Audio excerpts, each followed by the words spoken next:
Hey. Oh, look at that. But yes, my son chose violence this morning. Ooh. What like Cersei in Game of Thrones? That kind of violence, or It was close. I woke him up at the butt crack of noon because he was supposed to do the dishes last night and didn't. Then he wanted to give me a hard time about him needing to do the dishes in such a manner as I could quickly be able to set up in the living room and podcast from there. Guess who ended up doing the dishes? you did? I was very angry while I was doing it too, because he spent about an hour fighting with me about doing the dishes, and then I told him to go stand over there, and I did it in 30 minutes. Kids, man. Who'd have them? Us, obviously. Well, Yeah, well, I mean, it reminds me. I don't know if you've ever come across this comedian called Ramesh Ranganathan in the no. UK. So he used to be a teacher, and now he's become this kind of he's a stand-up comic, and the kind of comedy he does is very kind of sarcastic and anyway he That's does never this one been done before. obviously, but then he has this one which is brilliant. Like, Indeed. we've just had a third kid, and everybody starts cheering. He goes, no, I'm not sure I'm ready to have a third kid. I mean, admittedly, it's a bit late in the day now to be having second thoughts. And when I told my wife this, she was like, but you said you wanted a third kid. And I said, no, I didn't. I said, I didn't want to wear a condom. There's a big difference. Ah! No, what's really bad is like it's like the first two kids, we were pretty dang cautious, about using protection, Mm. and she still got pregnant. Third one, the little shit that got in trouble this morning. Yeah, We're we streaming. did that on purpose. Yeah, well, I have two kids. They are twins, and they are fraternal twins, and I busted two condoms to get them. Wow. We've just eroded into anarchy here. And are we streaming all this? Yes. I Good, told you that. good. This will be on the internet forever. My kids can come back and listen to this. This can be our busted condoms episode. I think we found our title. Found our niche. This There's is also a really good recipe that I'm going to have to share with you. You got to know one of the four of us at least was a busted condom or a similar No. excuse. I know exactly when and how I was conceived. Ooh, I'd rather not know that detail. Those I don't know details. if I want to know that or not. No, I was conceived in a camper moving down the road when my dad came back from a deployment while living in Alaska, and one of his buddies was driving the camper. We were hoping somebody was driving and not they just put it on cruise control. Oh my God. With my parents, you never know. This is a Well, really good recipe. so lately I've been marking these episodes as explicit. That way we don't get kicked off of Apple. We haven't said any dirty words. I know that one or two have slipped, and I've not How heard come your anybody camera complain doesn't yet. like you, Majid? You what? Sorry. How come your camera doesn't like you? I kind of like the effect. It makes him look like a shadowy character. Both of our listeners that use Apple haven't complained yet. I never get on there and look at the stats. Oh my God, work is making me get an Apple phone. Oh dear, oh I dear. know Leo's got an Apple. Yeah, but he He's- wants one. Yeah, Yeah, Leo for likes some- his Apple. I keep wondering whether I should go that way, and then sense prevails. Yeah. If you need tools to manage things from your phone, then Apple is definitely not the way to go. I got to be able If I could to. get one here, I'd have a Fairphone. Have you tried out Screen Copy, Bill? Screen copy. SCR Sounds CPY. familiar. Yeah, I brought it to the show before. You should check out wireless SCR CPY. Okay. Is that the one where you can stream it to OBS or something like that? Well, you could. I mean, but this is so you can stream it. Basically, have your phone screen appear up on your computer monitor. Yeah. Yeah, I know I was looking for a solution like that at one point. Screen copy works really well. I got a cool new toy here. Little mute. Yeah, I can't pull enough slack. When I Just a single button? Yep, and it's not really a button. It doesn't make any noise. You just... Yeah, that's like Joe's mic. I like that. Yeah. It takes a Electron app for it to work, but whatever. And you got to have, right now, you've got to have pulse audio. It wasn't working. When I went to Arch for a week, I couldn't get it to work with pipe wire. But what are you going to do? Set it to be a hotkey, and then... It doesn't send, I don't think it's a USB class compliant device, or at least I haven't been able to track down any hooks. Then I'll just build my own, that is. Yeah, I mean, there's going to be something out there. I do it all the time. Let's get this show on the road. There's a You show? need to, I think you need to choke up to the mic a little bit there, Moss. Well, There's a yeah, road? but y'all aren't ready to do it, so I told you I needed a couple of minutes. I'm eating. is that a Will Eaton? This is really good. It's Will Wheaton. Will Wheaton. Wheat. Will Wheaton. This is my this is the my kid into the first wall, attempt yeah. at coffee ice cream, and I have to say, I could use a little bit of dark chocolate, like chunks in it, but other than that, it's really good. I got to have lactose free. It is lactose free. Oh, Well, the closest thing to Swing and a hit. lactose would be the fat-free yogurt, but there shouldn't be very much lactose in that at all, because fat-free Greek yogurt doesn't even set off my kids, and they're all lactose intolerant. It's not recipe cast, guys. Let's get going. It can be whatever cast we want. Well, whenever you're ready. I'm ready. Audacity up and running and everything. All right, since you're doing the hosting, do you want me to do the 1, 2, 3s? I can do it. I'm Okay. quite capable of that. Yes, sir. I was trying to take some. We're getting him off. irritated already. Oh, we yeah, better get that going. load is just so heavy, Joe. I'm just winding him up because it's fun. It kind of is. I feel like I wish I had more shows All right, with him in it. 3, Wind him up and let him loose. 1, record.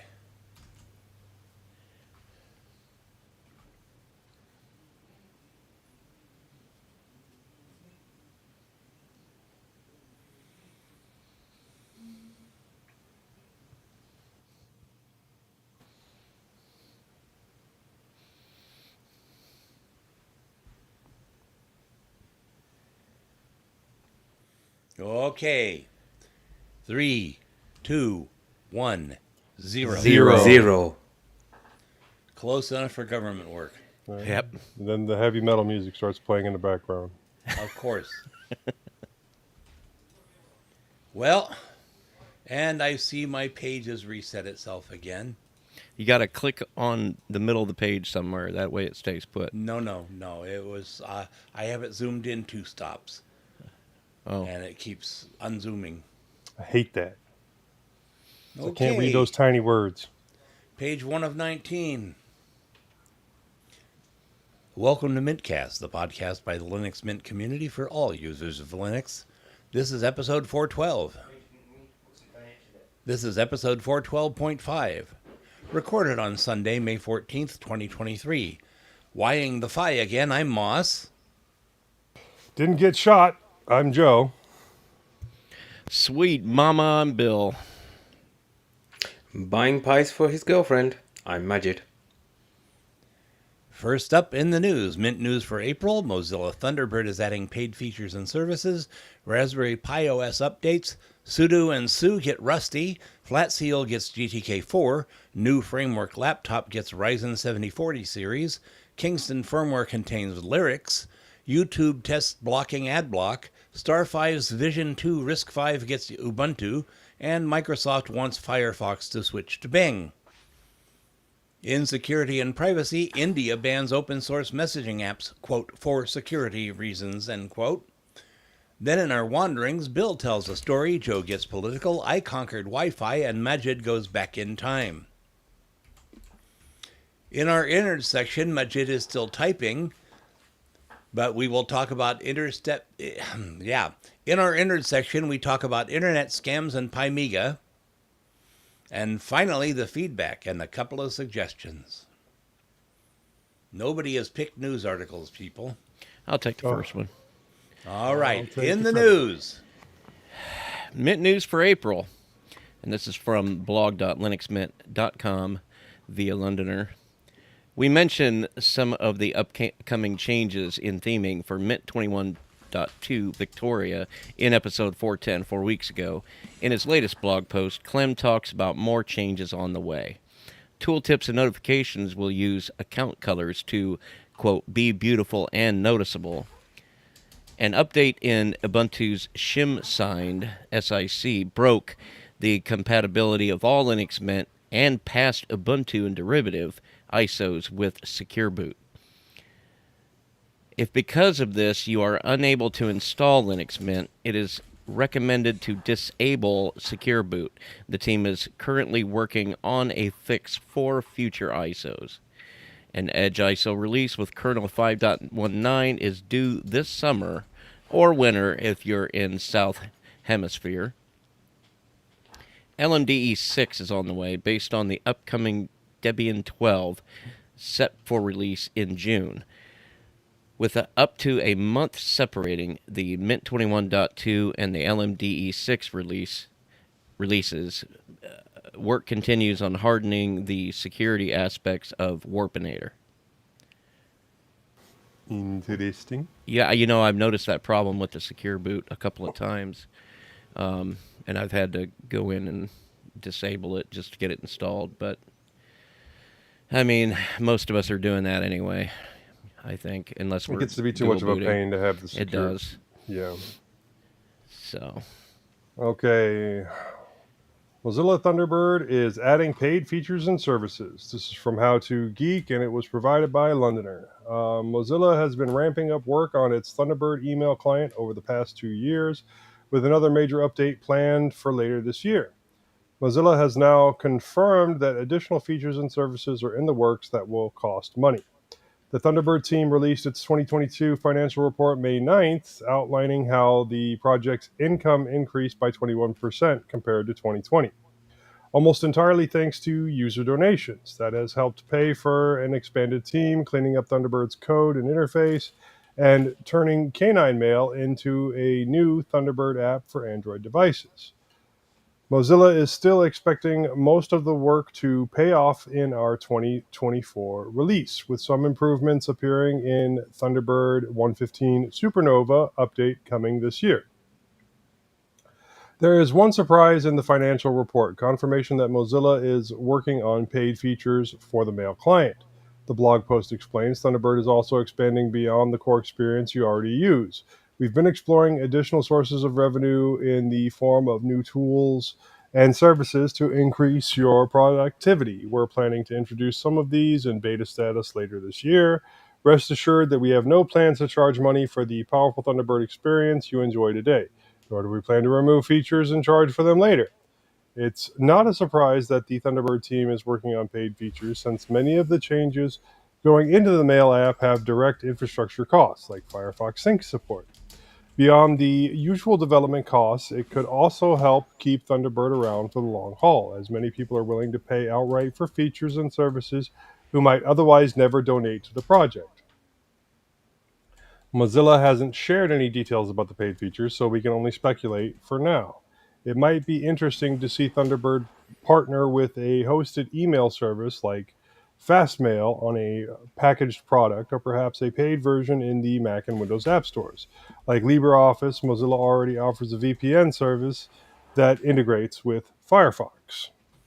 So of the 30 current Thunderbird users, 3 of them might be able to pay for these services? Yeah.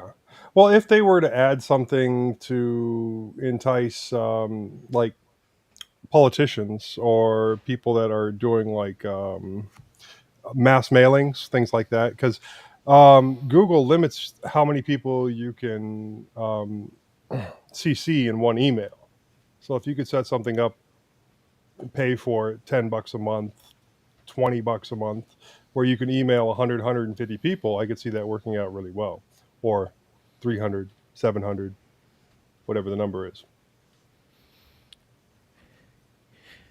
I know a lot of people poo-poo on Mozilla for their constant, constantly evolving effort to monetize their entire Developers need paid existence. too. Yeah, no, it's They need absolutely paid, and Google is paying them less and less because Yeah. their search stuff is going down, and the income at Google is going down, and they've got to do something to stay alive.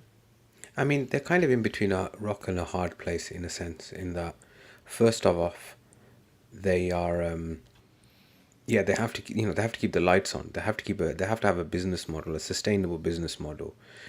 Yeah, at the same time, they're this great free and open source advocate, and I think definitely the community has higher expectations of them, probably unrealistic expectations of them. It doesn't help that they've been a bit scattergun in their approach over the last couple of years, with the phones and the other services and things like that, rather than concentrating on the browser. So it's a difficult situation for them. To be completely honest, I think, lights have to stay on. Just because something is open source doesn't mean it has to be free. Right. You And all know, the people complaining about, the additional costs that you get here and there with Mozilla, I mean, they're going to be the same people that are complaining when Mozilla, caves in a couple of years and doesn't exist anymore because nobody wanted to donate. exactly. yeah. So it's kind of like, you can sit and complain as much as you want, and then when it goes away, then you'll be complaining a little bit more. And people have shown they won't pay for a browser, and on top of that, even their VPN, Molvad gets most of that money. So Well, it was Then kind you, of I was going to mention that because I do pay for the Mozilla VPN service, and it actually doesn't even perform quite as well as the thing I was using before, but I keep doing it because I want Mozilla to get something, but I need to be getting some kind of value out of that as well. well, and then, a lot of people's answer is they can get it from ad revenue, but then everybody blocks ads Yeah, because the Yeah, ads are so intrusive. right. well, let's So move along. Imagine. yeah, opinions yeah, abound. yeah. So moving on. So Raspberry Pi OS updates with new kernel on Chromium. So this is from 9 to 5 Linux. The Raspberry Pi Foundation released today a new version of their official Raspberry Pi OS distribution for Raspberry Pi computers that brings updated components, bug fixes, and various performance improvements. The biggest change in Raspberry Pi OS 03/05/2023 release is the kernel bump from the long-term supported Linux 5.5 LTS to the long-term supported 6.1 LTS. Hopefully, this should translate to better performance for your Raspberry Pi. In fact, existing Raspberry Pi users were already running, often are already running Linux kernel 6.1 LTS if they execute the RPI-update command in the terminal emulator. But now 6.1 LTS is the default kernel on the new images that you can download from the official website if you plan on installing this on your Pi. Various apps have been updated in the new OS release. The most important one is Chromium 113, which is the default browser. Not only does it include the latest security updates, but Chromium 113 release brings web GPU support by default, which may improve the performance of web apps and your overall browsing experience. That'll be interesting. Let's see if that's true. Web apps will be good if they can make that better. Also included are Raspberry Pi Imager 1.74, Rio VNC Viewer 7.0.1.48981. Just rolls off the tongue, that does. Rio VNC Server 7.0.1 point something, Mathematica 13.2.1, and MATLAB 23.1.0. Another interesting update included in this release is the updated VLC hardware acceleration patch, which should offer you better performance when playing video files. The lib camera and lib camera apps components have been updated as well to improve IMX296 sensor tuning, improve the handling of audio resampling and encoding using the libav library, improve the performance of Qt preview rendering, improved thumbnail rendering, add support for 16-bit Bayer in the DNG writer, add handling of generalized statistics, and address an overflow issue that would cause incorrect calculations in the algorithm. Also updated is the PyCamera 2 library, which received an MJPEG server example that uses the hardware MJPEG encoder, an example showing a preview from the two cameras in a single Qt app, the ability for the H.264 encoder to accept frame time intervals for SPS headers, advertise the correct profile level, support constant quality parameters, as well as to add EXIF datetime and datetime original tags. Handful of bugs were addressed as well, including an occasional seg fault in the CPU temperatures plugin, an X11 server crash that occurred when changing the screen orientation, as well as X11 server DPMS not working, and some new language translations have also been added. In the past, am I correct in saying that Firefox was the default browser? Because Chrome would not run on a Pi So it's for the interesting longest that time. so it's interesting now that Chrome does. Well, Chromium. I'll be interested to see what the performance of that is like, because we all know that Chromium is notorious for being a bit of a memory hog.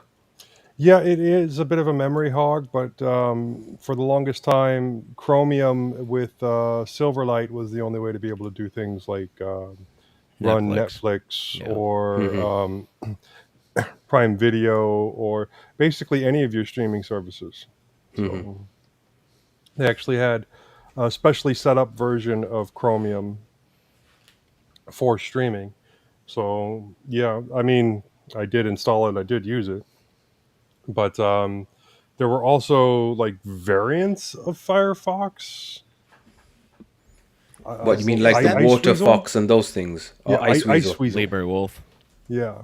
Is that because of the ARM chip?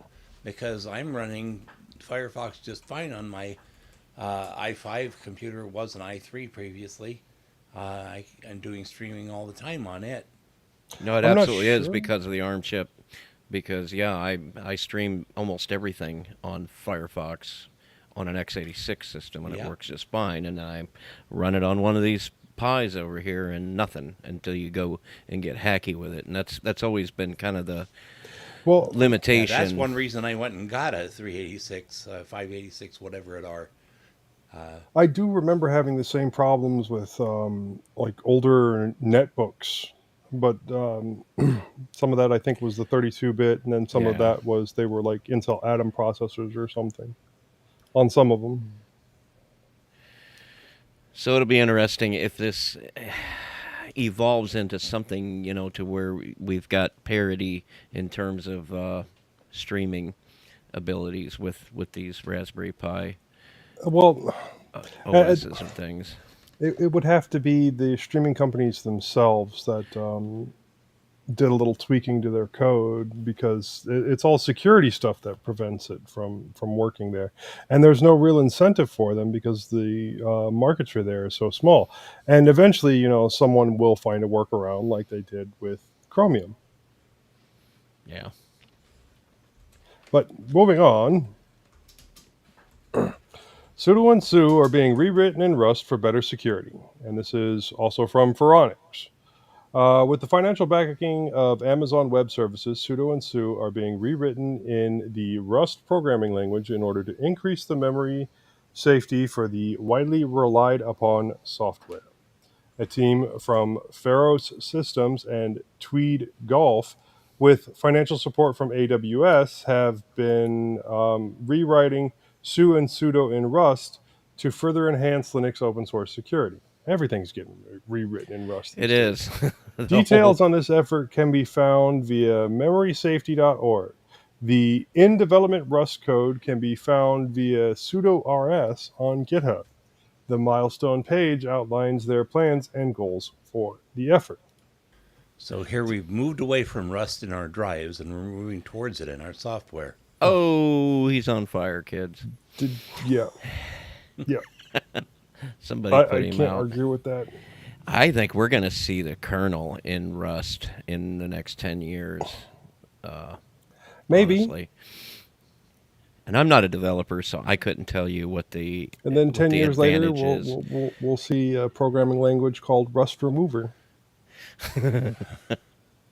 It'll all And be then we'll AI have a new generated. program called WD-40 to make it run smoother. Or antioxidant. All right, guys, all right. Flat Seal 2.0 released with GTK4 and libadwaita from OMG Linux. When it comes to managing Flatpak app permissions, there's no better tool for the task than Flat Seal, and this nifty utility just received a big update. Flat Seal 2.0 rolls out a refreshed UI making full use of GTK4 and libadwaita. You're not going to correct my pronunciation, guys? The app looks What's more wrong with in keeping... libadwaita? Well, you always correct it when I say libadwaita, which it should be. Well, you didn't. You didn't say I just thought, libadwaita. yeah, if I said it you right, said it you'd right correct that me time. the other way. No, no, that's not how this works. The app looks more in keeping with the modern GNOME desktop and is deft at adapting to smaller screen sizes, with the app contracting into portrait-friendly proportions where required. This release is also said to improve the app in other areas, such as typing to search for applications and offering autocomplete of XDG directories in related fields. The latter change will be appreciated by developers regularly needing to fine-tune file system access. In all, a welcome set of updates to an app that no self-confessed Flatpak fan should be without.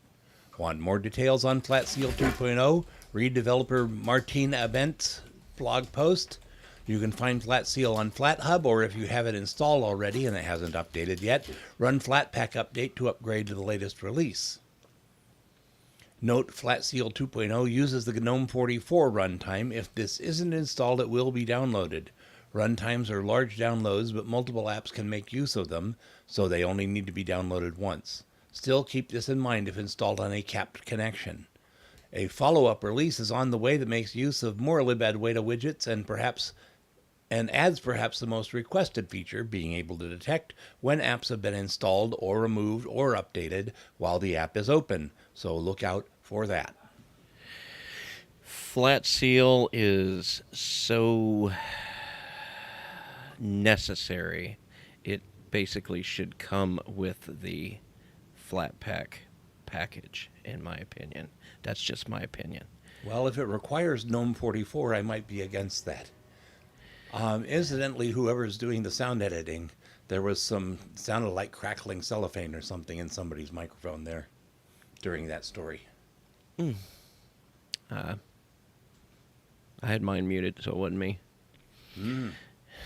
I was talking, so it wasn't me. You can't talk and crackle at the same time, Moss? No, I am incapable of doing multitasking. Oh. Majid, why don't you carry on from here?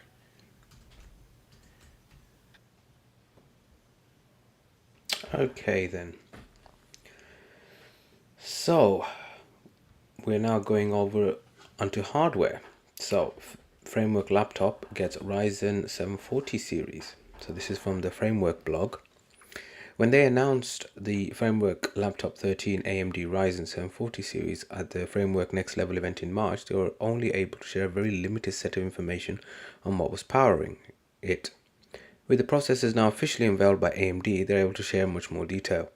So they're using Ryzen 5 7640U and Ryzen 7 7840U processors, both of which offer allegedly incredible CPU and GPU performance. They're pre-orderable today, is that a word? With batches shipping as early as Q3 this year. The Ryzen 5 7640U processor has 6 CPU cores clocked at a base frequency of 3.5 GHz and up to a max boost of 4.9 GHz, while the Ryzen 7 7840U has 8 cores and 16 processing threads clocked at a base of 3.3 GHz and up to 5.1 GHz max boost. Holy moly!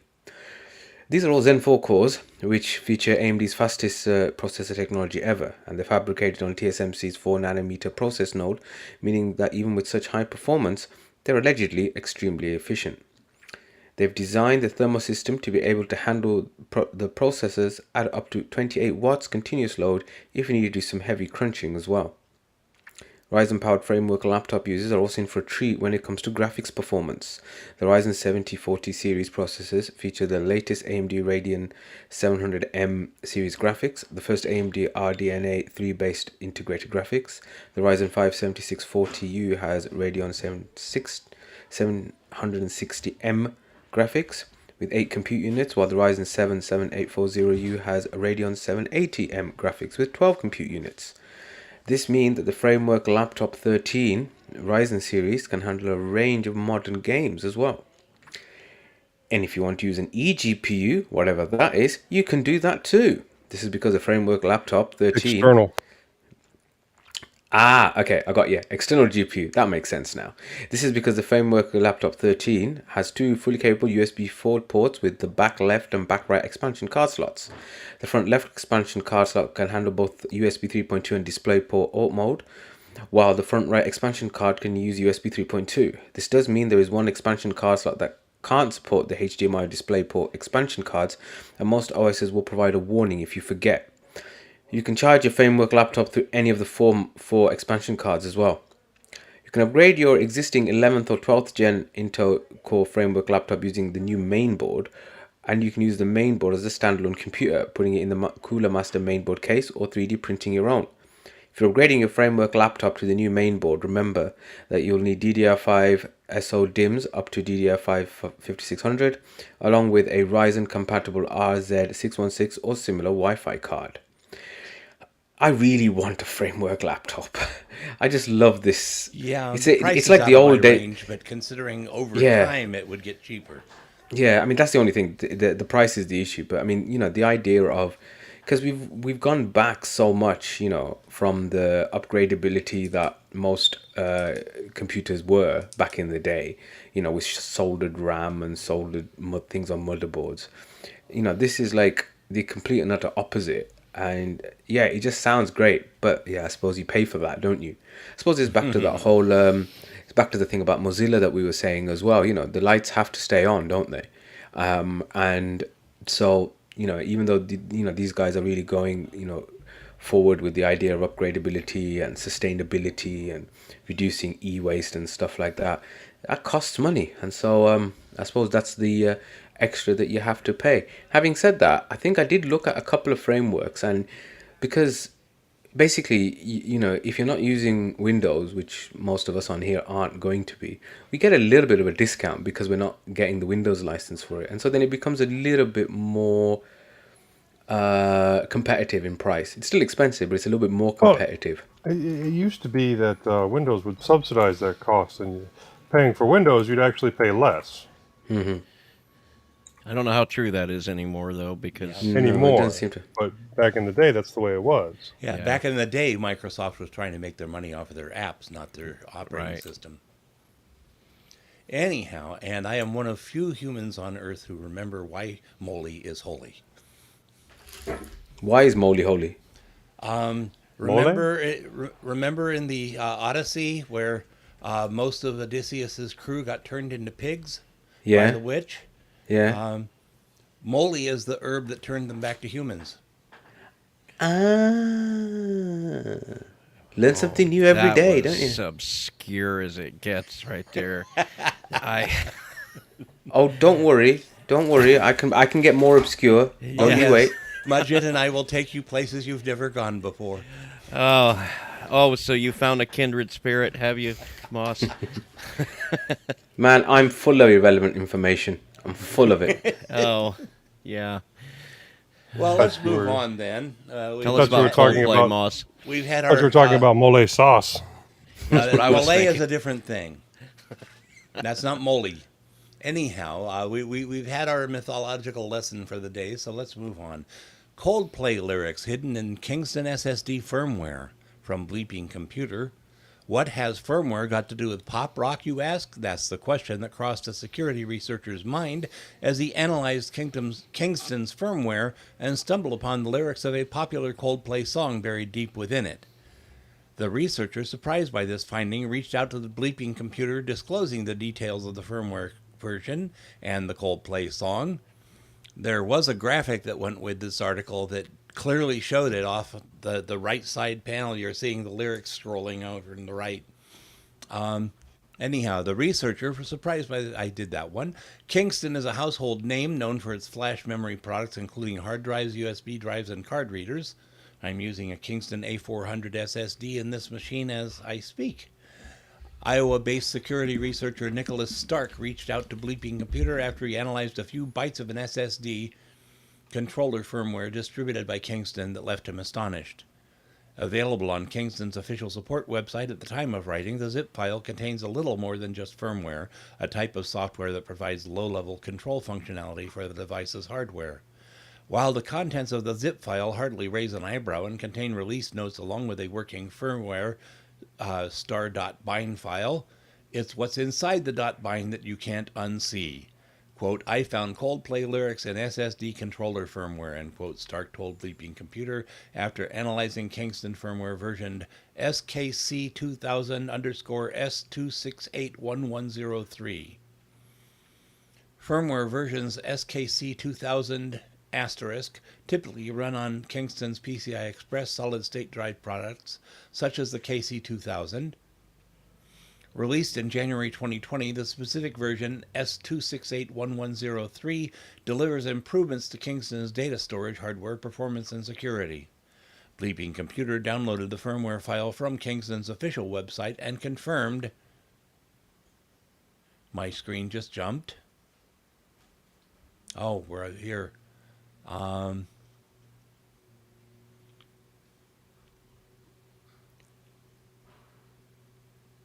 And confirmed. Okay, Bleeping Computer downloaded the firmware file from Kingston's official website and confirmed that it contains strings comprising lyrics of Coldplay's 2002 hit, The Scientist. I have absolutely no clue why it is in the firmware. Stark, a seasoned reverse engineer who is picking apart the file for his research project, told Bleeping Computer. I've seen many firmware images in my time, and this just seemed out of place, said the researcher, who admits to never seeing anything quite like it, especially in deeply embedded component firmware, a hard disk controller like this one. Do these hidden lyrics serve any functional purpose, for example, as sample data for testing, or is it a mere prank by the company developers? Now I know what everybody's thinking. Is that why when I buy a 512 gig SSD, it shows up as 400 some odd gigs of usable space? It's because Coldplay is putting lyrics on my SSD. Now Yeah, you know, that's folks. exactly what we were The thinking. more you know. Yeah. Yep. Hey, at least it isn't Nickelback. That was the first thing to go through my mind. What is wrong with Nickelback? I'm sick of people stomping all over Nickelback. Because it's fun to stomp on Nickelback, despite the fact that they Nickelback make is halfway decent awesome. music. Yes. Yeah, they do make halfway decent music, and it's easy to play. So for Also easy to pick on Nickelback. Yeah, I mean, I just wonder if this is the reason why the Kingston thingies are yellow. Nobody else got that joke? Oh, Okay. man, this was your big chance. Oh dear. Come out with it. Alright, so, but yeah, Coldplay, really? I mean, come on. I mean, could it not have been like Megadeth, Muse or something? Dio, I like You know, Coldplay. Black. Are you? Yeah, I like Black Sabbath. I haven't Coldplay. gone to Black Sabbath. Oh, Black Sabbath would be brilliant. As know a when- complete after side note, I live near where a Black Sabbath bridge, because obviously in the part of the UK I live in, Birmingham, you know, this is where Ozzy and Tony Iommi and all those people from Black Sabbath were. And so that's point number one. Point number two, I recently been discovering a bit more of their back catalogue. And what a back catalogue it is, man. Flipping heck, what a bunch of tunes. Anyway, I know people weren't interested really in my musical taste. Just but like I Tupac. What? Tupac, 13 I'm hit more records into after he Six-Pac. died. All right, okay. Yeah. All right. So you can see how I just don't get that. But anyway, all right. Speaking of things that aren't get, YouTube is testing blocking ad blockers. You know, this is like a turkey trying not to have Christmas, I suppose. So this is from 9 to 5 Google. Good one. Yeah, that was not bad, wasn't it? Yeah. Nah, that was good, man. You're fitting right in. Yeah, I'm available for weddings, birthdays, bar mitzvahs, and funerals. Please tip your waitress on the way out. Anyway, so from 9 to 5 Google. Ads make a huge proportion of the internet free to use while still letting creators be supported by those ads, allegedly. However, there are ad blockers out there, and YouTube is now testing blocking users who have an ad blocker enabled. Boo hoo. A Redditor first spotted earlier this week that on trying to use YouTube.com, a pop-up appeared saying that ad blockers are not allowed on YouTube. Videos were blocked from streaming unless the user then allowed YouTube ads or signed up for YouTube Premium, the subscription service that allows users to watch content on YouTube without ads. Side note, YouTube Premium is starting to become one of these things that the amount of ads now on YouTube is just so intrusive, and I think this on purpose, that it's really pushing a lot of people towards YouTube Premium. Anyway, Or new it's pipe. yeah. When my ad blockers stop working, I'll think about it. Yeah, exactly. It's a surprising message to see, given that YouTube hasn't addressed ad blockers for years and years now. Ooh, I'm not 100% sure about that, actually. It's a bit of a statement, that. Okay. The message adds that ads allow YouTube to stay free for billions of users worldwide. A YouTube employee has since confirmed to the YouTube moderation team that for now, this is just an experiment. For now, YouTube is only testing blocking ad blockers. Say that 5 times. Really, it's easy to see why YouTube might enact such a rule. That. Ad blockers strip away the income generated from videos, which pays for the ever-increasing storage and bandwidth that a mega massive company like Google, which owns probably half the world, needs of that content. But at the same time, the user frustration is also pretty clear. Yes, it is. YouTube has been escalating its ad load tremendously in recent years, and YouTube Premium isn't particularly affordable for occasional viewers at $10 a month. Actually, I would dispute that. Not because YouTube Premium itself is worth $10 a month. It ain't.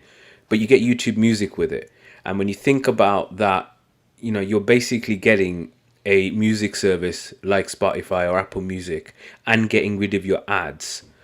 It becomes more compelling. The only thing that stops me from moving over from Spotify to YouTube Music and YouTube Premium is Spotify seems to integrate with everything. With your Alexas, with your Google Assistants, with your your smart TVs, your phones, everything like that. Everything has a Spotify button I even bought some headphones today, some Sony LinkBud S wireless headphones with ANC, and they actually have Spotify on tap that you can one of the controls, if you triple tap, you automatically go into Spotify. That kind of integration you just don't see with other services. Even Apple Music and I don't know because I haven't got any iPhones and AirPods, whatever, but I'm not even sure Apple Music and iPods is that well integrated. Well, there has been a lot of discussion on our Telegram and Discord groups about this story, and most of our users there say they get YouTube Premium, with the interesting thing being that the price is different in different countries. Some people were paying the equivalent of about $3 a month for YouTube Premium. Well, yeah. No, you're absolutely right about the ads becoming so intrusive. I don't mind watching the occasional ad to support the people that are making content. The problem gets to be, one, that the revenue doesn't actually go to the people that are making the content. 90% of it goes to Google. And two, they beat you to death with the ads. There's 2 at the beginning. If it's more than 5 minutes, then there's probably going to be 2 in the middle. Yeah, maybe you can skip, but maybe you can't. But it's just so annoying after a while. Yeah. It'll be so interesting how it affects, because using an ad blocker on Firefox is one thing, but like using like NewPipe or something, which by design just circumvents. It doesn't block the ads; it just straight up circumvents because it leaves out the mechanism by which it needs to feed you the ads. So it'd be interesting how that plays. Whatever method they find to block ad blockers, which, I find that interesting. The people that are writing the ad blockers are eventually going to find a way around, and it probably won't be more than a day or two. Yeah, it's just a mouse and cat race. Cat and mouse, even. Cat and mouse, yeah. All right, so moving on. Star 5's Vision 2 Risk 5, or Risk V, gets Ubuntu, and this is from Ubuntu.com. May 10th, 2023, Canonical published the optimized Ubuntu release for Star 5's Vision 5.2, the world's first high-performance RISC-V single-board computer SBC with an integrated GPU. Open standards and collaborations are strategic to both hardware and software across industries and geographies. In the last decade, open source and open standards have reshaped our world. RISC-V is the most prolific and open instruction set architecture in history, which has led the hardware community to embrace open standards and collaboration at this level. This open instruction set architecture, or ISA, is enabling a new era of processor innovation through open standard collaboration with rapid industry-wide adoption. To become the industry standard across computing, the RISC-V ISA enables software and hardware design freedom on architecture. The architecture can be applied to a broad range of processors, from low-end microcontrollers to high-end server-grade processors.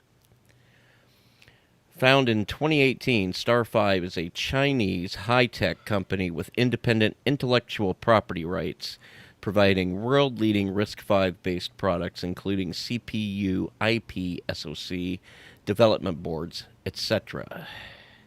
Star 5 is a leader in RISC-V technology and ecosystem development in China. Vision 5.2 is the world's first high-performance RISC-V single-board computer with an integrated GPU. Compared with its last generation, Vision 5.2 has been fully upgraded with significant improvements in the processor work frequency, multimedia processing capabilities, and scalability. Its superior performance and reasonable price make Vision 5.2 the leading affordable RISC-V development board to date. Vision 5.2 is the first RISC-V single-board computer with an integrated GPU, and an exciting step forward for the whole RISC-V ecosystem, said Frank Zhao, software vice president of Star 5. We are excited to have Ubuntu, the most popular Linux operating system, successfully running on Vision 5.2, thanks to our collaboration with Canonical. The operating system and open source software is key to high-performance RISC-V applications. We are dedicated to supporting RISC-V ecosystem development, and Star 5 will make further contributions to the open source world with Canonical. The availability of Ubuntu running on Star 5's Vision 2 comes as the result of a joint work between Canonical and Star 5 engineering teams. Star 5 and Canonical have a track record of collaboration. In August 2022, Ubuntu was enabled on the first generation Vision 5 board. Canonical's team has ported Ubuntu to Star 5 Vision 5.2 SBC, backed by the Star 5 engineering team, as part of a long-term collaboration between the two companies. Ubuntu, backed by Canonical, provides a commercial-grade Linux distribution that is also free to use by innovators and developers. It's a true pleasure to collaborate and innovate. Collaborate with innovative and visionary companies such as Star 5, and we are thrilled to announce the availability of Ubuntu on the Vision 5.2 SBC. The Vision 5.2 SBC is a high-performance and low-cost development platform that the developers and professionals will use for a range of edge computing use cases, said Gordon Marcus, Silicon Advances Director at Canonical. This partnership will provide users with a seamless development experience, allowing them to leverage the best of open source software and RISC-V through Ubuntu and Vision 5.2. An Ubuntu image is now available for Star 5 Vision 5.2 SBC, and additional follow-up work is expected to include new features and ports to the latest Ubuntu releases. And I'm actually kind of excited about that because I've been following this Risk 5 thing for some time, and it just seems to kind of creep along, but that shouldn't come as any surprise to anybody.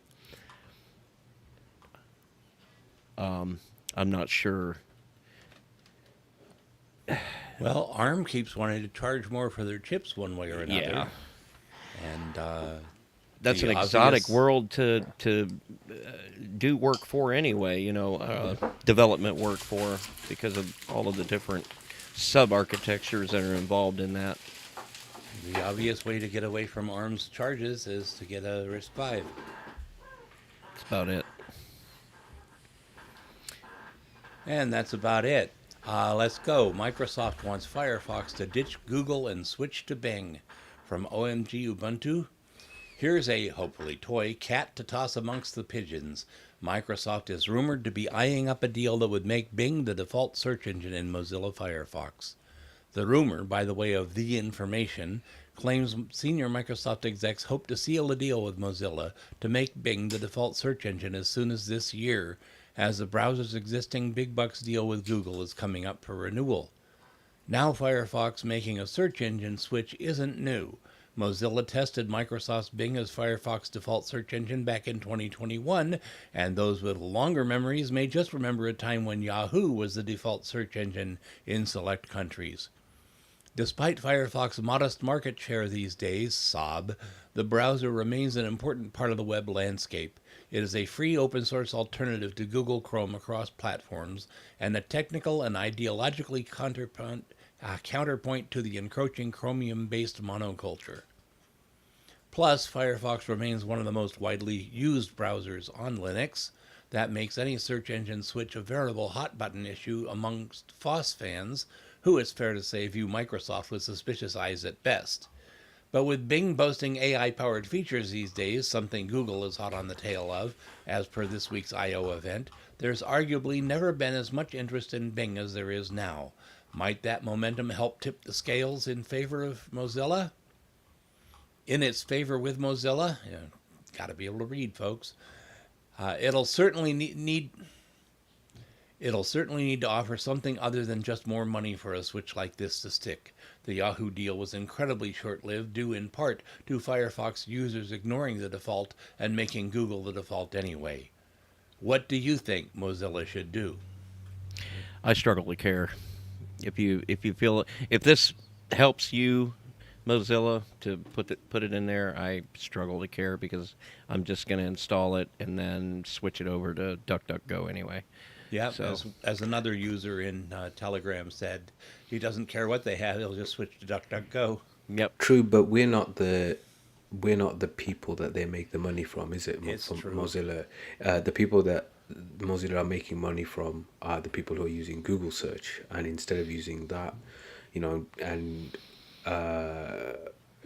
paying Google, paying Microsoft, probably paying them a little bit less. I must say, actually, ever since ChatGPT and the integration now with Bing, I do see people using Bing more. I mean, even I downloaded it just to try it out, just to see what it's like. It doesn't seem to be particularly great, to be completely honest. But I think if I don't nothing trust it. else, I think what will happen is people will download it and have a go, and then they'll just kind of it'll stick. Look. And this is the thing, isn't it? People, general normies, as they say, often don't change defaults. So if they find that it's just semi-usable, they might not change. And if For- that means that Mozilla gets some money, why not? For most of your searches, Google's good. I think for a while there, DuckDuckGo was using Google as the back end. Anyway, it was just stripping out the ads and the tracking. But you mentioned Bing, and I will say that I do use Bing for video searches. So if I'm looking for groupings of videos, I will use Bing. So I suppose it's got its uses. Just on a side issue, I recently tried out Google's AI Bard. It's not bad. I'm still struggling to see the use of a lot of these things. But then I suppose that's just the line of, I'm an enthusiast. I don't work in the IT industry. Maybe, I have heard of people using Chat GPT and things to check their code and stuff. So, did any of you guys tried out Chat GPT or Bard or anything like that? No, but my I wife has sent me videos that have me convinced that I'm not going to have a job in a couple of years because of things like ChatGPT. I think companies that make huge decisions to replace human beings with technology that is similar to or based on ChatGPT are going to fail miserably as a result. Uh, just because I'm just not convinced that it's reliable. I'm not convinced that it works all that well. I've I've heard stories of it outright making errors. Um, and then, anything where the learning model is basically the internet is going to fall prey to the same sort of mechanism that drives disinformation in human beings.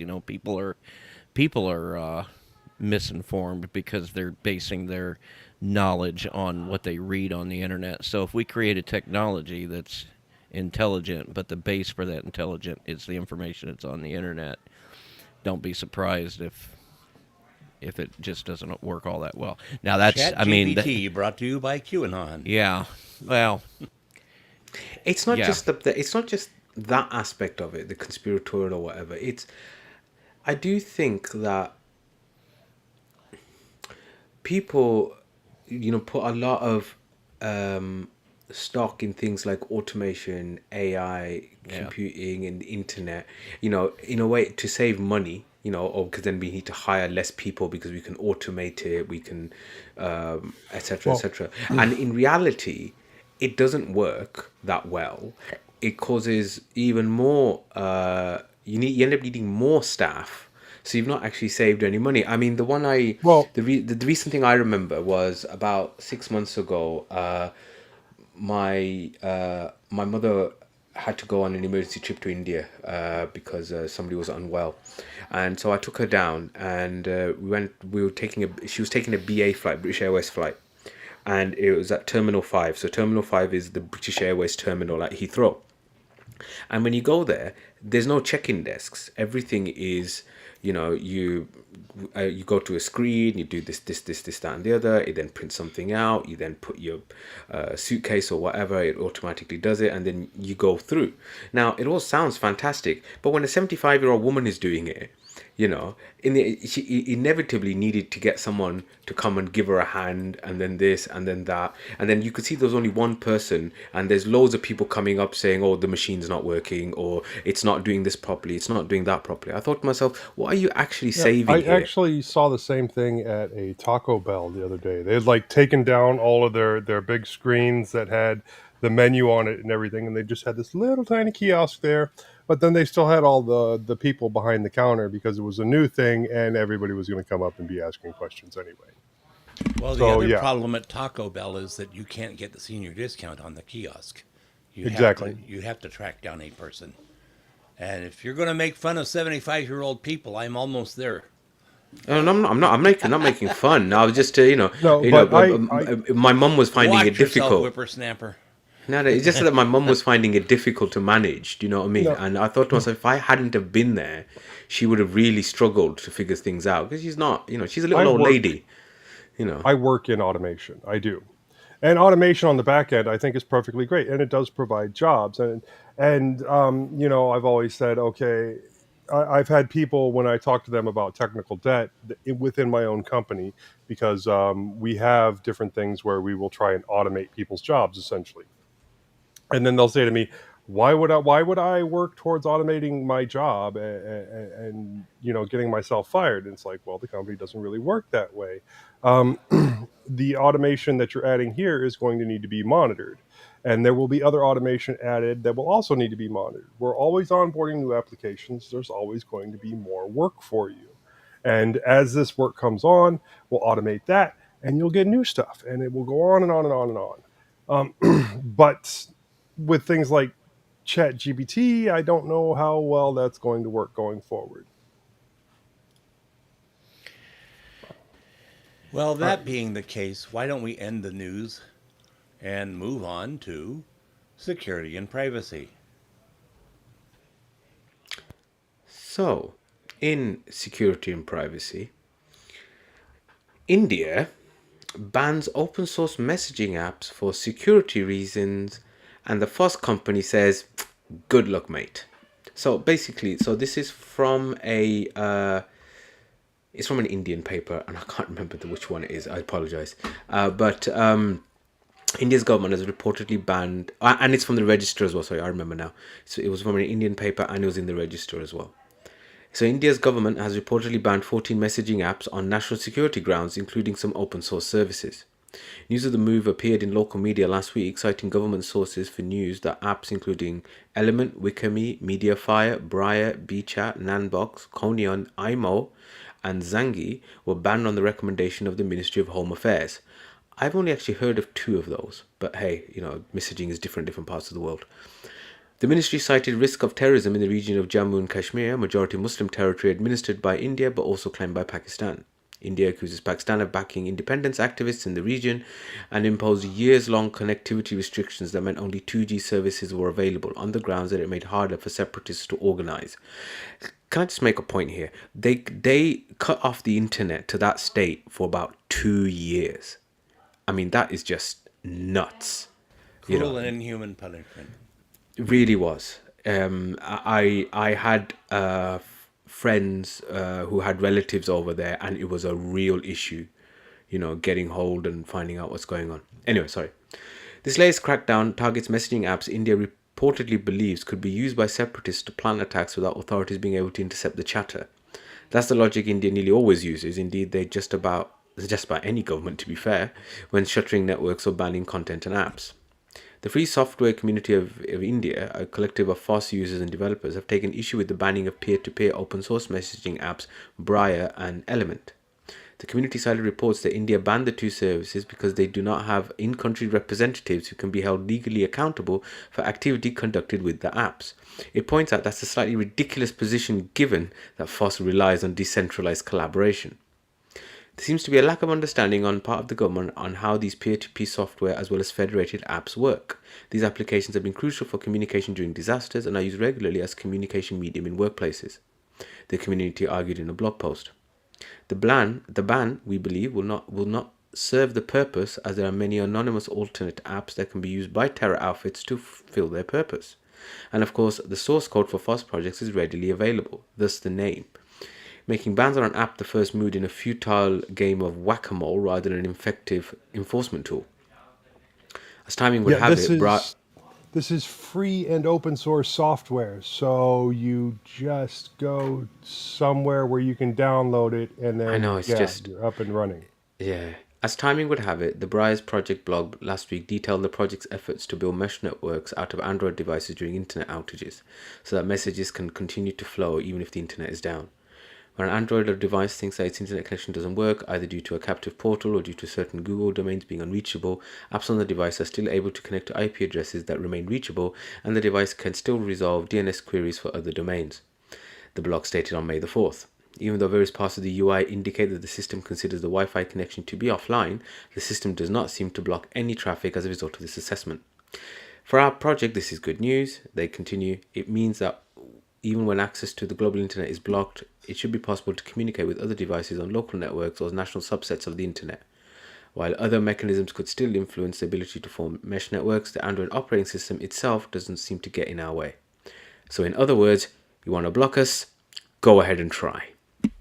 Yeah, I mean, Element is what the back end for Matrix chat. So, yeah, I mean, it's as you say, it's a fundamental misunderstanding of messaging apps and free and open source software. I mean, like, there was something in the article that also said about how because there was no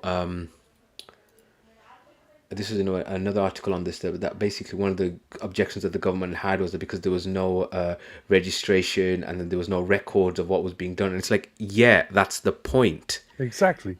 Yeah. So it's like you really do not understand what this is. And so therefore, if you're going to come up with this kind of harebrained idea that we're going to ban it, well, this is just, it's free and open source software, and You're not stopping terrorists. They'll just come up with something new. well, and this is the thing, you see, this is the thing, you end up making everybody's lives difficult and you don't actually achieve what it is that you wanted to in the first place, Or because they do. unfortunately, They get to monitor their citizens or more of their citizens because, yeah. most of their citizens aren't going to go out of their way to install something. Or they're not going to install something that might be considered illegal because they don't want to go to jail. Most. Yeah. Yeah. Things have got a bit worrying in India, I must say, last couple of years. I mean, Everywhere. it is everywhere, but yeah, I mean, it is everywhere. I'm not going to lie, but I mean, like, I actively, when I went to India last time, I actually made a point of making sure I didn't have my Twitter and my Facebook on my phone, because if they started, if some stupid police officer came up and started looking through and then started seeing things, and with my kind of name, I'm not going to get lots of rights in India. Um, yeah, it did worry me. Anyway, that's we were talking about conspiracy theories, weren't we?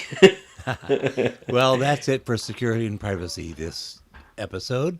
So why don't we move into our bi-weekly wanderings, and we start with Bill. Oh, I've been dreading this. I had kind of a bad experience. It really is really kind of embarrassing. And when you hear this story, I'm going to tell you, you're going to think, I'm quite sure you're going to think that, yeah, of course, Bill, what on earth were you thinking? But yeah, that all being said, it is story time, kids. So as I've said before, in terms of online scams, the two most vulnerable demographics are people who don't know any better and people who think they know better. As it turns out, I fit firmly into the second of those two categories. So for some time now, my wife has been vocalizing her desire to get a stay-at-home job, meaning online.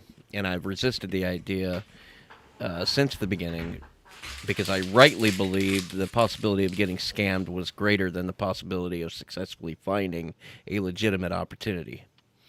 So about 3 weeks ago, what I thought was an amazing opportunity fell in my lap. I was contacted by a woman on my Facebook friends list, on the Messenger app, offering me a paid position where she would provide me links to homes for rent, and I would post those to Facebook Marketplace.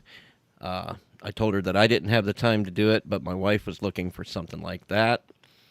I say she because we really don't have any idea who this person really is. Gave me some information to pass along to my wife, which I did. Amanda is her name. She was very excited for the chance to make some money. The woman online said the work would pay $650 a week, and Amanda was immediately immersed in the work.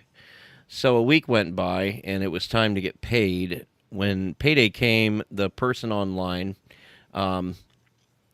offered to pay using whatever method my wife preferred. I told her not to give out any of our bank information, obviously. We opted instead to use the Facebook Pay, which can then be electronically deposited to our checking account. The person online agreed, and we thought all was well. Boy, were we wrong.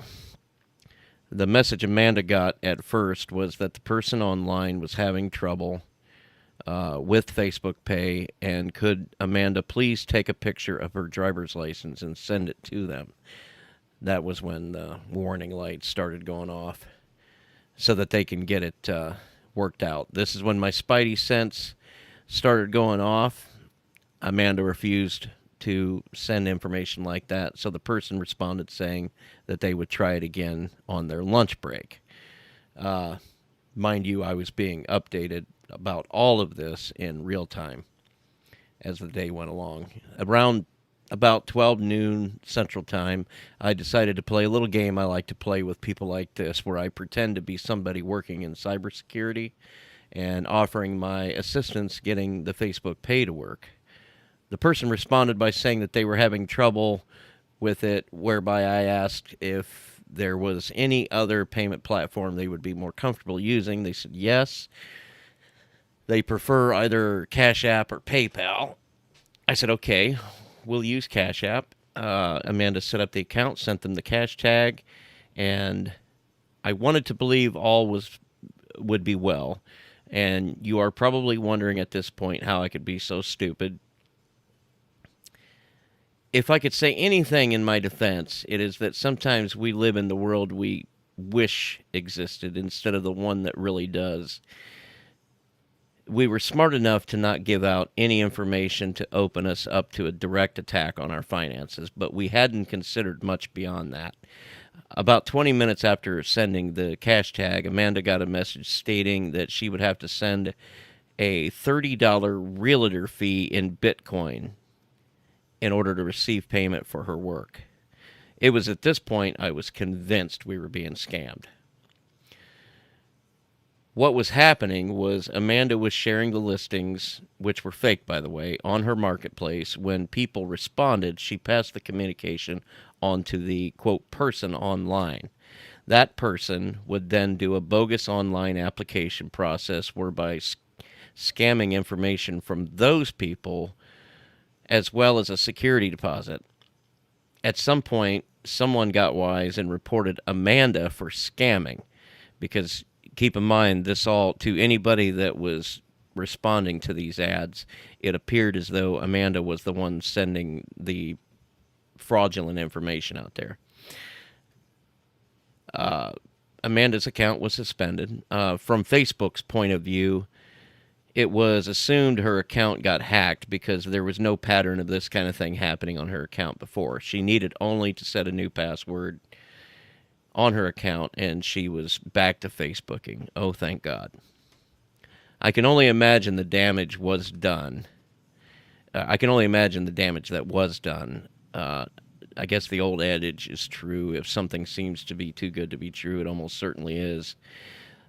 Although my wife has suffered some depression as a result of the damage she feels responsible for, I take full responsibility for everything.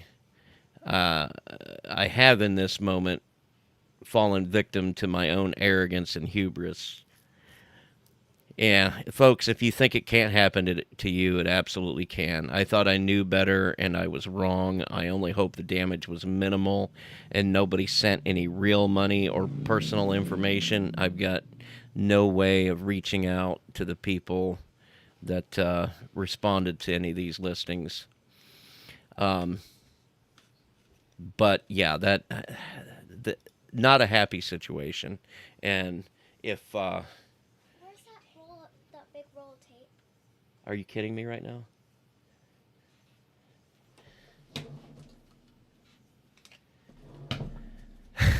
Sorry, folks. Yeah. No, you're not.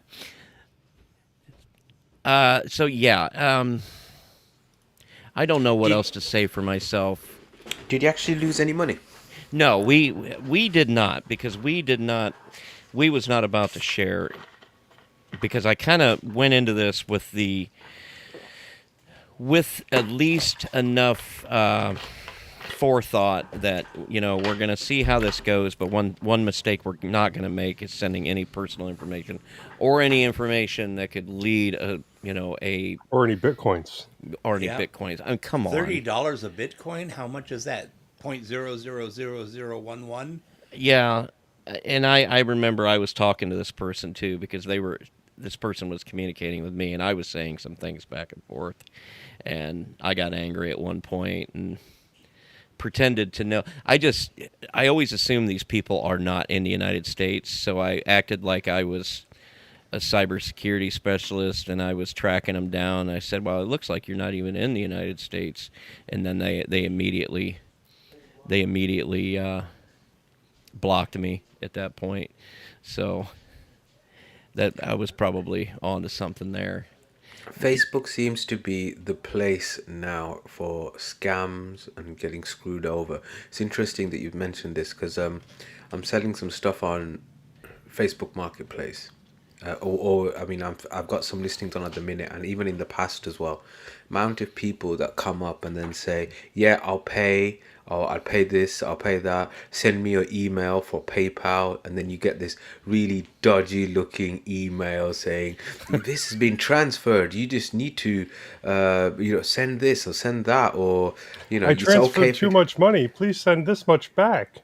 Yeah, all Yeah. sorts of shit like that. And it's just like I don't even know why I bother anymore. And even when you've done things which look legit. So I Is this still about a available? year about a year ago I bought a Galaxy S21 Ultra off Facebook Marketplace. I went to the guy's house, I saw the phone, he showed me the phone, everything was working fine, this, that, and the other. I found it strange that he wiped it in front of me and gave it to me there and then. You're using it and then you wipe it and then give it. It's like, okay, fine. Anyway, took the phone. It was a dual SIM. Noticed that one SIM card wasn't working, but it doesn't matter. You kept on, yeah, you used the phone for a while. Everything was okay. Decided a couple of months later to sell it and get something else. Went into one of my local shops that does a computer exchange, which does like buying and selling of electrical goods, and they said, "Oh, this is a network blacklisted phone." What?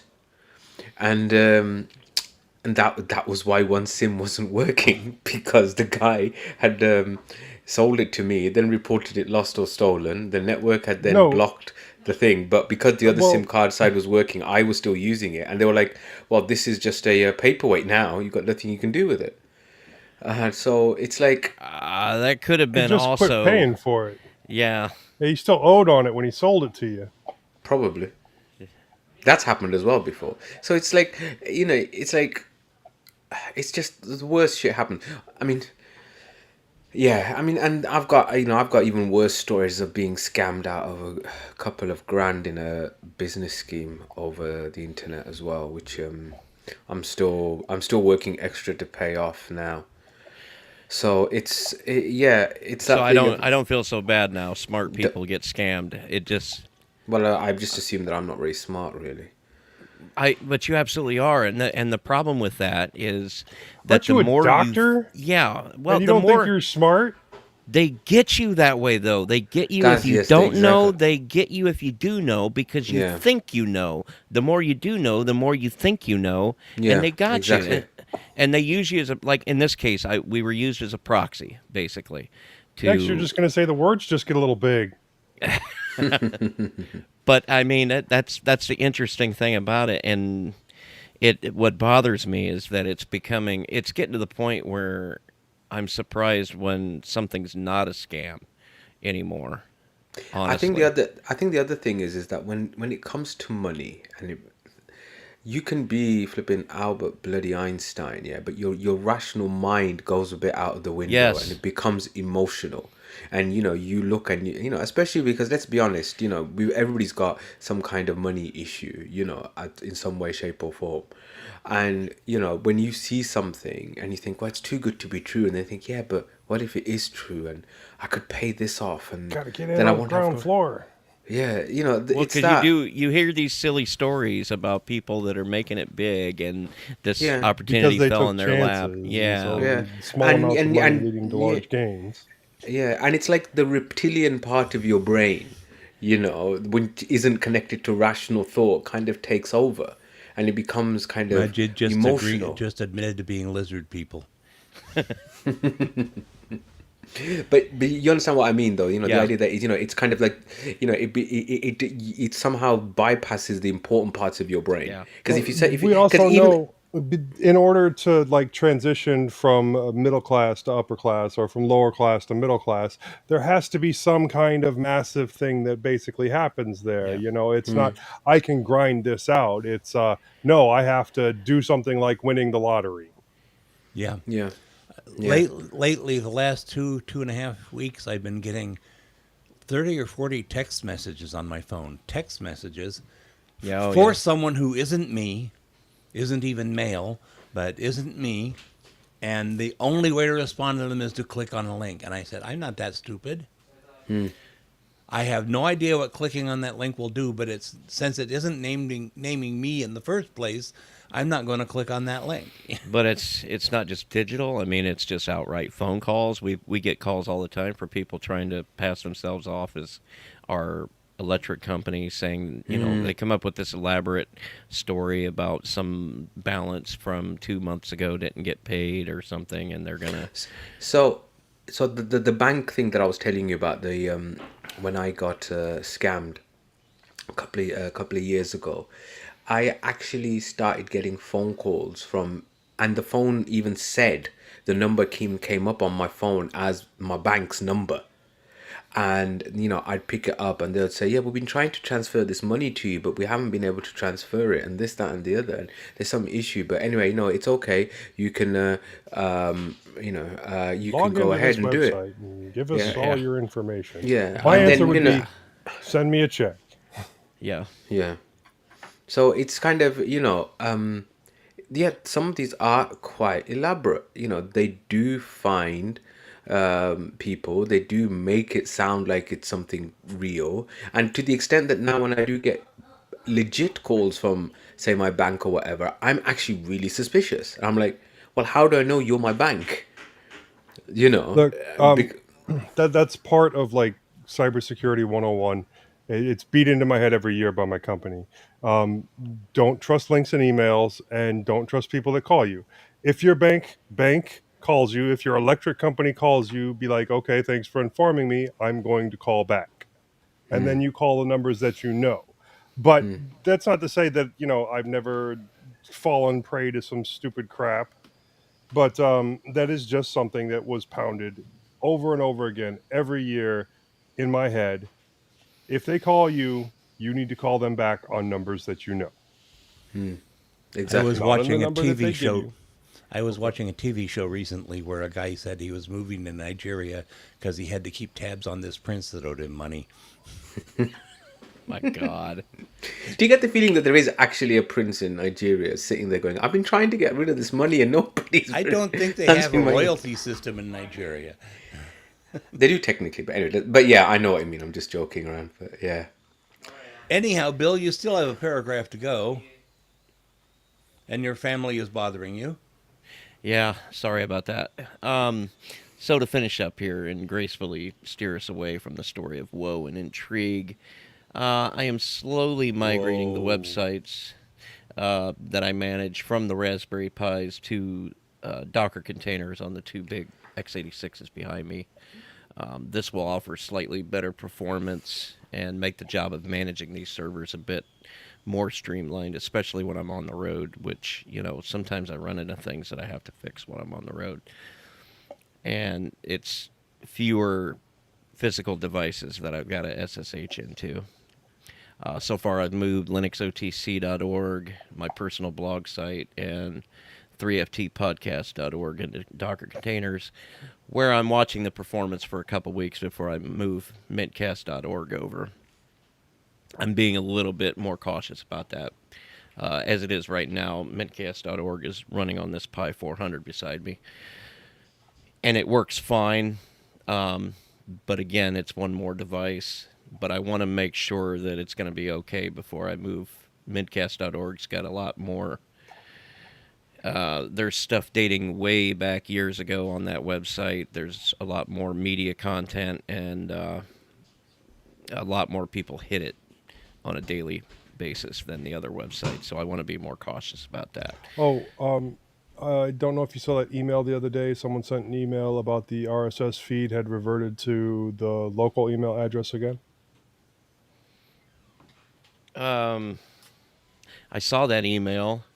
I couldn't replicate that problem, so I didn't answer him. But yeah, I'm getting the episodes You would. just fine. You're local. Well, I don't get them when I'm connected to my. I get them when I'm on the road, I'm connected to 5G or whatever. Do you VPN back to your house? No, Okay. no, and the. If I look right now, I can actually bring up and see Real quick here. PowerPress feeds. Right now, our podcast feed is reading https mintcast.org Yeah, it works for slash me feed. now. And now that day when he sent it, I went and checked, and it didn't work that day. But anyways, I sorry to wonder what interrupt. that's all about. And of course, once I do switch it over, once I do migrate over, there's going to be a couple of pain points because permalinks get assigned to the local IP address and things like that. And some of them get changed automatically. Some of them you have to go in and change manually. Um, so when I do decide to switch it over, it's not going to be right about episode release time. We're gonna do it shortly after or whatever. That way it's less painful to everybody.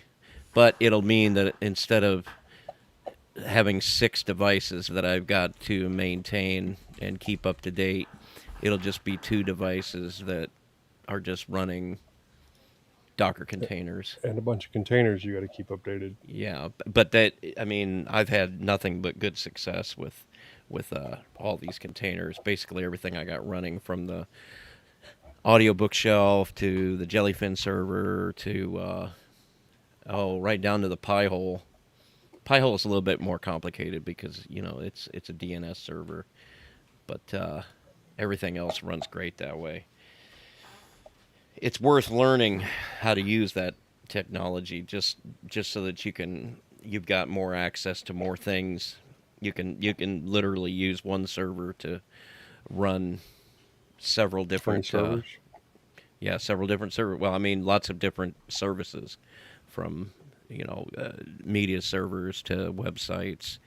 And when it comes to setting up a WordPress site, it's about as painless as it gets, just to pull the Docker image and then set up the website and then put it behind a reverse proxy or something like that, and that way you can have HTTPS. I might do a video on how to set all that up at some point because it's not as difficult as people probably think it is.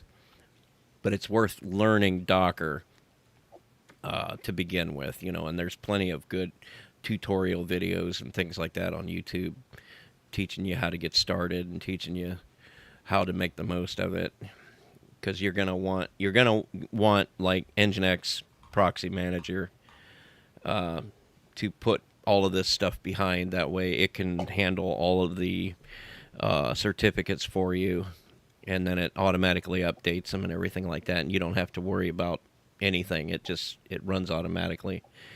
And as far as updating the images, now a lot of people will tell you not to, you should, if you're going to run Docker containers, you should probably be updating the images yourself. But there is a container called what's it called? Watchtower. And what it does is it sees the containers you've got running on your system, and it goes and looks to make sure that you've got the latest image for the tag that you've got assigned to that container. And then if it needs to update, it'll pull the new image, gracefully shut down the container, and then restart it with the new image. So it keeps it up to date automatically. And it works pretty good for me. But yeah, that's all I got. How about you, Joe? Well, this is probably the shortest bi-weekly wanderings I've had in a while. So I had some fun times and some really terrible times over the last 2 weeks. As some of you know, I was helping out last week during the election for school board, college board, and I was supporting a friend for his run for city council, even though the political people that I was working with did not support the same person for city council. There was block walking and poll greeting going on. Bill, the guy for Allen Independent School District, was not able to be there on the last day of voting due to other commitments, work commitments. So I stood in for him, and I helped his wife at the city municipal building. I ended up with a terrible sunburn, but Bill won by 58 votes out of the 7,500-ish voters that there were. Um, so there were 4 people running for that slot, and yeah, he won by 58 votes. That's how close it was. Now, while driving out there in my Buick, one of my windows like broke. The cable snapped and it dropped all the way to the bottom of the door. Um, the glass itself was perfectly fine. The fun thing was I did not have a vice grip to fix it. So I went in there. I looked. If I could have put the cable back on, I would have done that. But these Buicks are notorious for this particular issue with the rail system for the windows. And like I said, I didn't have a vice grip because normally what you would do is raise the window all the way up manually, put a vice grip there, and that makes a good temporary fix. But instead, what I ended up doing was taking one of the spring clamps that I have in abundance that I use around here every day, and 2 bolts and 3 nuts. And I was able to turn that spring clamp into just a clamp and hold everything into position. And the bolts press against each other. So I tighten the one bolt and it pushes the arms farther apart, and that's able to hold it in place. Now, it's not the first time this has happened in my car. It's actually the 3rd time. Now, the first time it happened, we paid to have it fixed, and it cost about $300. And then it was the exact same window that went out again a few months later. So next time I will buy the part and do the work myself. But for now, I'm going to just have to deal with only having 2 windows that work in my car. I don't think that's that big of a deal. As long as at least one of the windows roll down and it's the driver's window, I'll be happy. And if I have to, I will move those rails around to make that happen. That all sounds very normal and boring, right? But while I was standing out shaking people's hands and asking for their vote, 9 people were dying 2 miles away in a mass shooting at the Allen Outlet Mall. It was a little bit humbling to think about, and I don't want to give that too much attention, so I will be moving on. I also had a really good email conversation with Brad Alexander about headphones and deferring opinions, and that will be included in the vibrations from the ether portions of the show. But that did convince me to fix a couple of my sets of retractables and get them back into rotation. One of my pairs of 810s that I've been repairing for years finally just disintegrated and can no longer be used. I can still use the parts, but the plastic and some of the electronics are completely done for.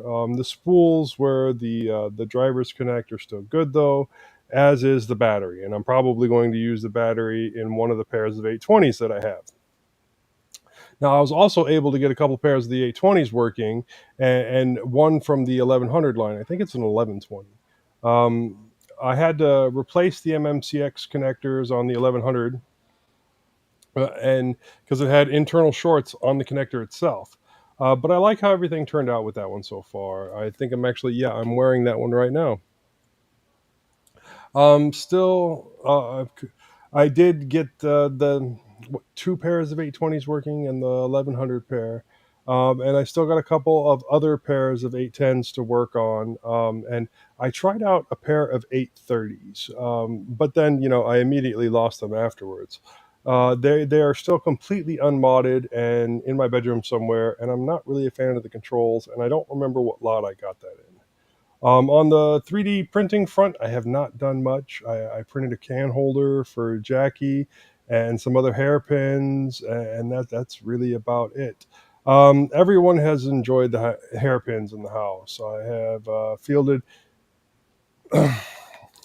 I've also looked at several different job offers that have come up, but nothing has really panned out yet. I am still working to try and improve my overall financial situation. I still need to send Moss his audio interface, and I need to plan a trip to Florida to visit my dad and my grandma. Now, this time around, only my youngest will be going with us, and I think even the dogs are going to be staying home with the girls. Hopefully, I will be able to take some time off and actually relax. Maybe, hit a beach or something. God forbid you go to Florida and hit the beach. But Moss, I will try and get that out around the 1st, and sent to you. I know you have one right now, so I'm not in too much of a rush to get that sent back. Right. The But only yeah, thing wrong with this one is the headphone jack is not feeding me headphone. yep. Okay, so yeah, I did get the soldering iron out, even though I had to use one of my USB-C batteries, which do the super fast charging in order to be able to power it, since my Pine Power is still on the broken list. I will eventually, hopefully, be able to take that apart and find whatever chip went bad and redo it. I think that will be a lot of fun. I've also been using my Dell Venue 11 Pro quite a bit again, that and my little mini 1GX. The Venue 11 Pro is running Ubuntu, actually, and the other one is running Mint. Venue 11, it is not a powerhouse, but it does a very good job at browsing and video watching, as well as the typing that I use it for. And being able to switch between the two devices is extremely helpful when it comes to batteries. I think I need to get 2 new batteries for the keyboards for the Dell Venue 11 Pro, but those are like $50 each just for the batteries, which is a bit much for what they provide. So I don't know. I'll keep my eye out for a deal on that and see what I can do, because I wouldn't mind having that second battery, or well, third battery technically, available in the second keyboard. And really, that's all I've been up to. Unless you guys want to hear about me trying out different recipes and yelling at my kids for being jerks, there isn't a whole lot else to talk about. Moss, what have you been up to? Well, I tried using BlendOS again. The Plasma version installed but suffered from disappearing menus. It worked really great, except when I tried to open up a program, the menu disappears. I mean, the space was there, the color was there, the options were not. Rudra told me the GNOME version was completely stable, so I installed that. But after installing it, I couldn't get any other repos, such as Ubuntu or F-Droid, to install, so I'm writing it off for now. I have joined. Well, I'll get around to that later. It has gotten a lot better since version 1, but it's just barely not ready. I wish I hadn't had the problem with menus on Plasma. Rudra says others who tried Plasma had the same issue, and he's working on it. It looked pretty good. Mudged just turned me onto the Discord and Telegram groups for BlendOS. Rudra told me tonight that he had to put separate groups up for them because there are many times more users already on BlendOS than, for instance, on Ubuntu Unity. That surprised me a bit. I would think an Ubuntu distro would have more users, but oh well. More teaching. Seems like the closer it gets to the end of the year, the less teachers want to show up for work. A huge improvement for me over getting only one assignment through January and February. I just, this afternoon, got an assignment for Monday. We apologize for the lack of a streaming show this past Saturday. We had a good conversation with myself, Majid, Respawn, and Josh Thacker, but none of us knew how to set up the stream. I'm starting to practice for my next concert, which is next month's Festival of the Living Rooms. I don't have an exact day or time yet, but I should know before the next show. I was also a little bit upset about that because it turns out to be the same weekend as Southeast Linux Fest, which I kind of would like to go to someday. And I do know that one of our listeners, Jackie, is going to be there. My modem and router's Wi-Fi went away this week. I don't know why. I called Xfinity. They said it wasn't them. I called Netgear. They checked a few things and had me reset the modem. It still didn't work. Now I didn't even have Ethernet. Netgear got Xfinity on a three-way call and said it wasn't their fault, so Xfinity scheduled me for a tech appointment for this morning. Yesterday morning I figured it out. When I first got this modem back in January, the Netgear tech found that the automatic DNS setting was given an unusable DNS, and he had me change it to Google's DNS, and later I changed it to another DNS server. But that setting got reset when the modem did, and the Netgear tech I got this time didn't think of that, but I finally remembered. It's working now, no thanks to the 2-year support plan I signed up for at Netgear. In fact, I log into my Netgear account, They don't have any record of my support tickets. I've had 2, and they don't show my modem as even being registered. So I've got to talk to them about that. But rather than get upset it was about DNS, this, wasn't it? It's always DNS. it was DNS. The DNS that was supposed to automatically be provided by Xfinity was not a valid DNS setting. And so I just changed that and made it static, and I'm good. And at any point, I think I'm done griping about that, and we can go on and see what Majid's been up to. So, because I seem to have an allergy to keeping money in my wallet, I was looking at getting a new box purely for distro testing.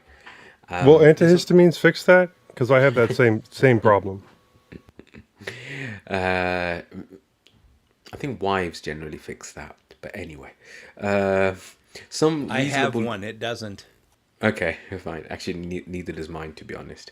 But anyway, so there's some reasonable deals out there on eBay, and I think it's because, and I think I remember hearing about this as well, that Windows 11 doesn't support older than 8th gen Intel chips.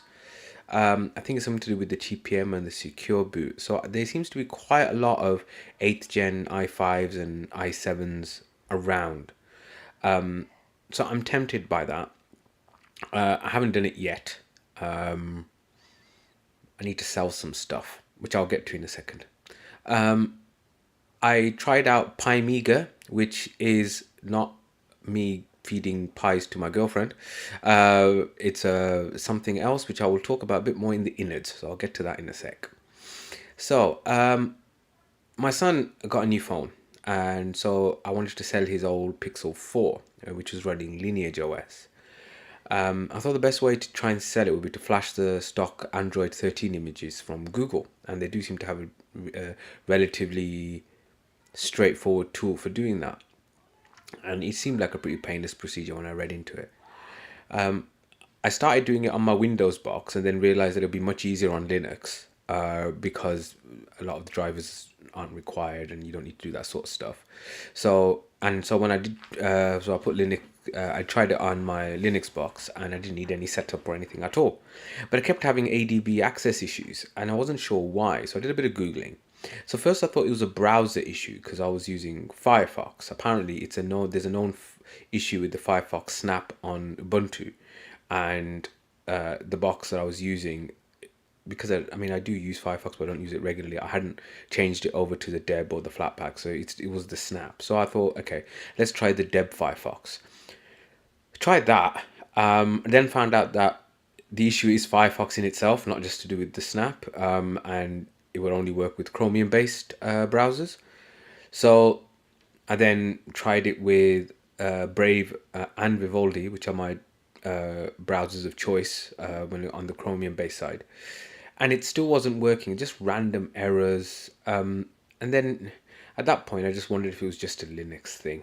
You know, the kind of just general jank that sometimes occurs. I don't know. So remember I talked about that MacBook a couple of weeks ago. It's kind of just stayed in the corner. And so I thought, well, let's try it. I've got Vivaldi on that. Works straight away. No issues. No problem at all. And it made me wonder, is this what people mean when they say that Macs are easier to develop on? Or is it just luck? Or is it just the fact that Macs are very discrete hardware, and so if you're trying to get stuff to work with them or be compatible, it's just much easier. It's the same thing like with apps on Android. There's a million different Android phones, and so Android apps might be optimized for one but not the other. But iOS apps, well, there's only a certain number of iPhones. So I wonder if that was a thing. I don't know. Well, I've got these Pixel 3a XLs that I had been using, and I looked at how to flash Android back on them, and I just sort of threw up my hands. It did not make sense to me. You'd think they'd have it built into ROM or something. Oh, you want to reinstall? Just hit this button. Yeah. No, there is as I said, there was a website, flash.android Google or something really simple like that, and it seemed to do it reasonably straightforward. At least when I looked at it. I don't know if it was because mine was a Pixel 4 or maybe it's older things they're not as up for supporting. I don't know. Oh, Anyway, mine's older than yours. Yeah. yeah. Anyway, after doing that, I managed to sell it within a day. So it now belongs to a friend of mine's daughter. So that was a win. The MacBook has actually gone on sale on Facebook Marketplace, and I've been getting all sorts of scam things about it. That was what I was saying, because I'm just not Mail using it it. to me and I'll send you a check. Yeah. I wonder what shipping is actually to the States. I need to find out. A lot. Yeah. No, that was a typical scam on places like Craigslist. Well, if you'll ship it to me, I'll make sure you get the money right away. And Yeah. Uh, I was thinking next time I do a fresh install of whichever distro I'm using, I might try ButterFS. I've never used anything else apart from the standard ext4. Is there any point? Am I missing something? I keep hearing about these snapshot things, which is easier to do on ButterFS and it's very good for. Should I bother? Should I not? Would it make a difference? I don't know. Thoughts welcome. It's Let- when it comes to okay, so you got some benefits.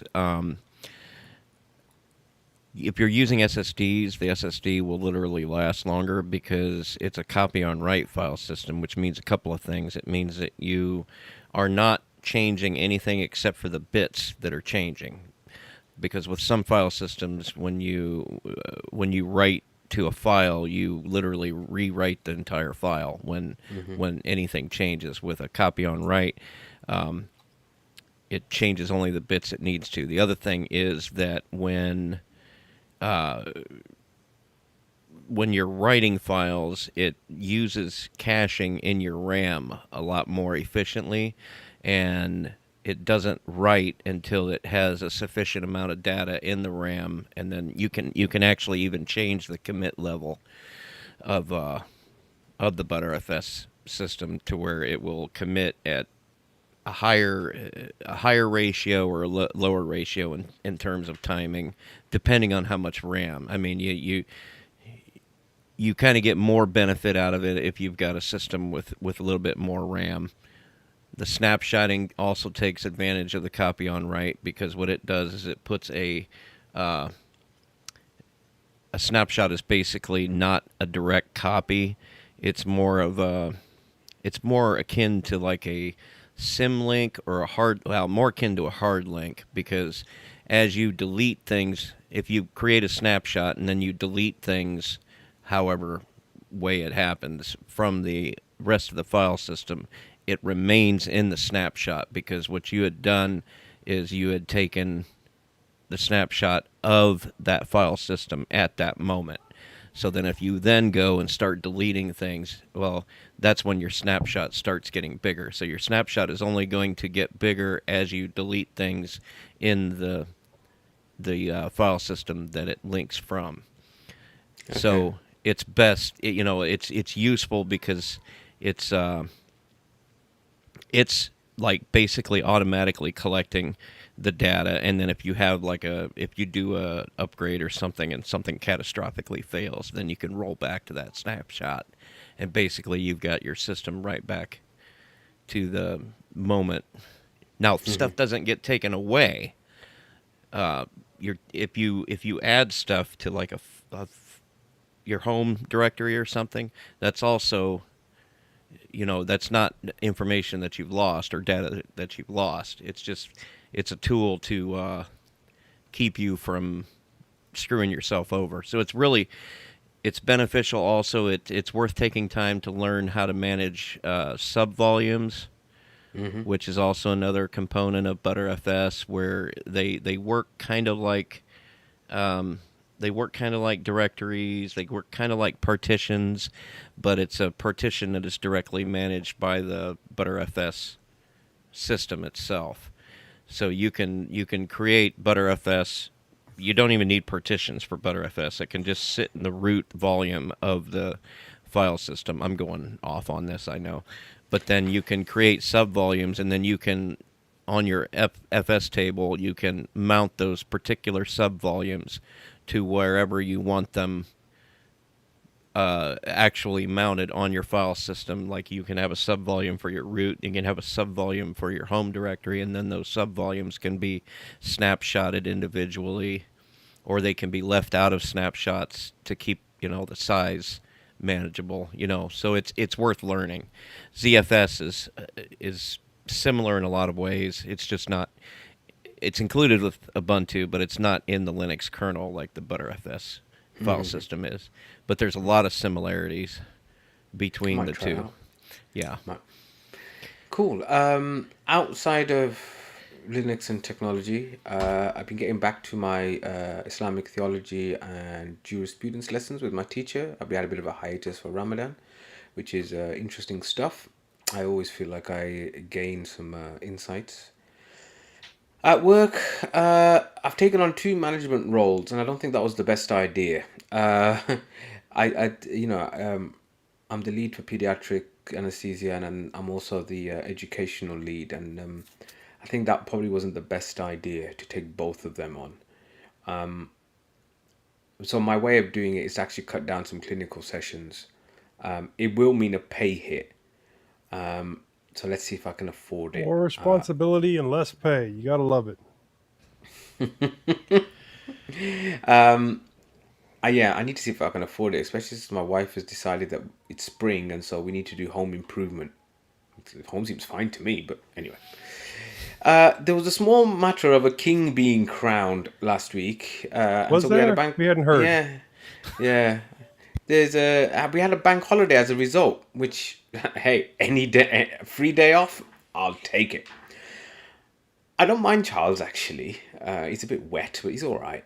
But seeing Camilla get crowned was a bit grating. And the other celebrations, like there's a coronation concert and people told to have lunches, and there was a big help out type of thing. It seemed a little bit manufactured, really.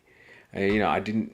When the Queen, God rest her soul, whenever things used to happen, when she had like a platinum jubilee or all this kind of stuff, yes, obviously things were planned and stuff, but they did get an idea that some of it was like from the heart, as it were, and people actually gave a crap. I'm not sure necessarily people did this time round.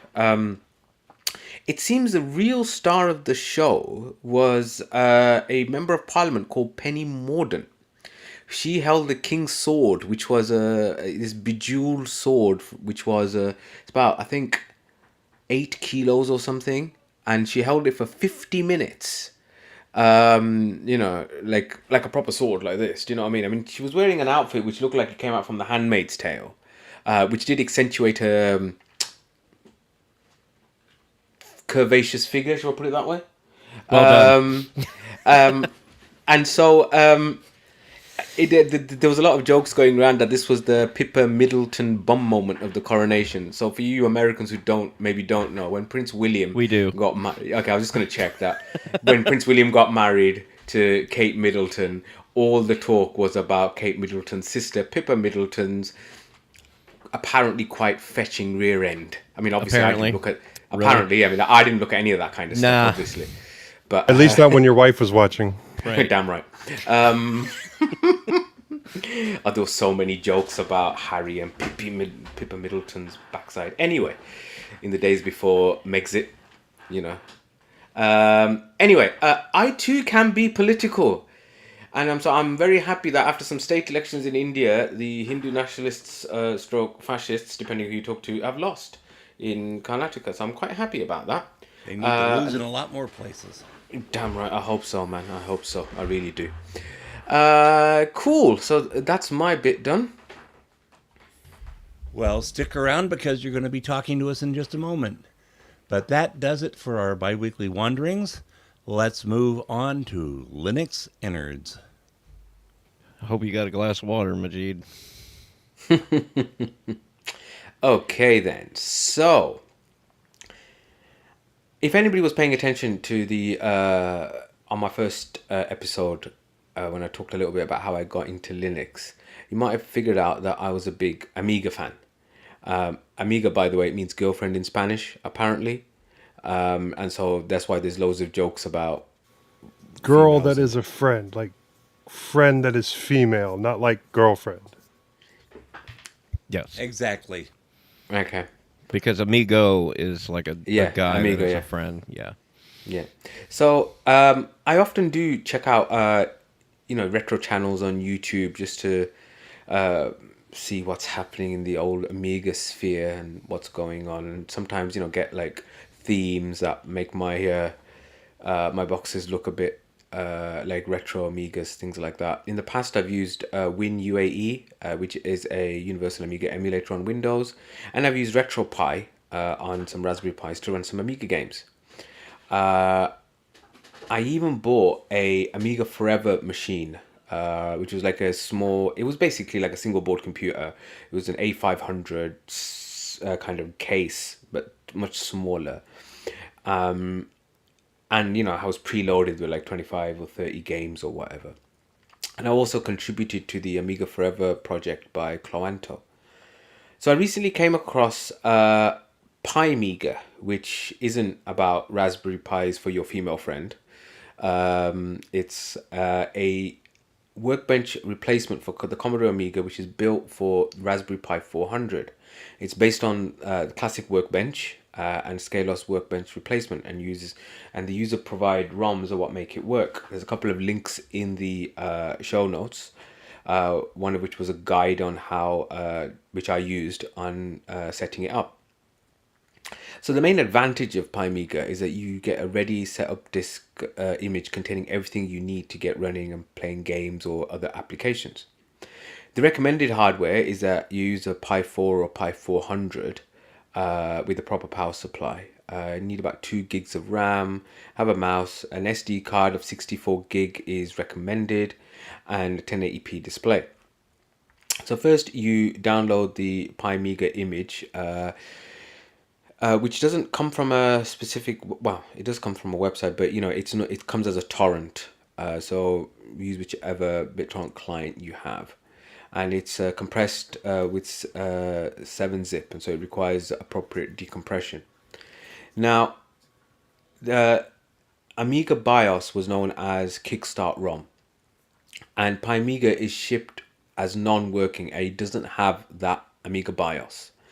So to run it, you need to get the Kickstart ROM, and as I said, it has no Amiga ROMs, and this is for copyright and licensing reasons. Now there are a couple of options to get it. You can download the Amiga Forever Android app. There's also the Amiga Forever website. You pay, I think it's 4 or 5 quid. And you can download those BIOS files. So then it gets to the stage of, okay, how are you going to get Pi Amiga onto your SD card? And the Raspberry Pi Imager works absolutely fine. You just when you're scrolling, you just go choose OS, you go to custom. And I used a 32 gig SD card that I had lying around. I didn't have a 64 one lying around.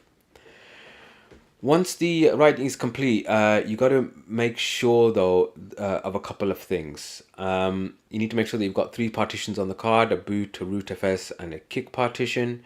There are a couple of problems that can occur where you can't see it.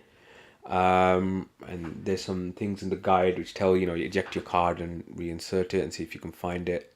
Then you take your ROM image that you got from Amiga Forever or from wherever. You locate the 3.1 Kickstart ROM. You copy that .rom file to the partition and rename it appropriately. Then now you can unmount the SD card, put it in your Pi 400, and your setup is complete. Once you've booted into it, you say, "Wow, this is cool, man!" And it's 1995. You press F12 and you choose Quit, and the image auto logs in you as with the username of Pi with the password Pi Amiga. You need to do a couple of things first, though, before you can use it properly. So you need to set up. You need to alter with your file system. So you need to run a sudo raspi config and expand the image that you have to fill the entire SD card. You need to configure your locale settings. You need to set up your Wi-Fi. The display by default is 1920 by 1080 at 60 hertz. If you are in a power region which doesn't support 60, you can go down to 50. It's not really an issue because most HDMI devices support 50 or 60 hertz. But if you really want to be proper old school and you want to connect this up to a CRT monitor, as some people do, that's something you need to take into account. If you want to use the jack or USB audio on your Pi, you'll need to edit the sound.config, and you can also adjust the volume by typing in sudo also mixer. When it comes to joysticks and controllers, whatever joystick or controller you've got, make sure that you plug it in when you're booting up. And then you can configure it in the emulator F12. You import the port 1. Select a controller, resume or save your config. If you're not using a controller, you can leave the Amiberry setting to disabled, or you can or a keyboard may place a 2P when pressing 2 and other weird key issues that occur. I didn't have any of that personally. As you probably all know, the Pi 4 and the 400 already have Bluetooth 5 built in. To pair a device, again, you do that through the command line. And there's some commands that are in the show notes explaining how to do that. When it comes to the feel USB... free to dig into the command line in the innards. No. Okay, fine. So it should say agent registered. So you turn on Bluetooth by putting sudo Bluetooth TTL, and it then should say agent registered if it's on. This will then put you into a Bluetooth mode, and you type exit to quit this, and then you type now you type help to see the commands, and to pair a device, in the terminal you type scan.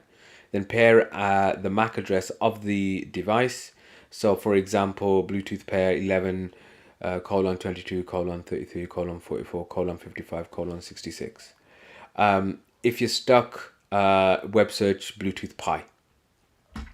When it comes to the USB, you can insert any USB into the USB power on. The device will be mounted via Linux to media/USB.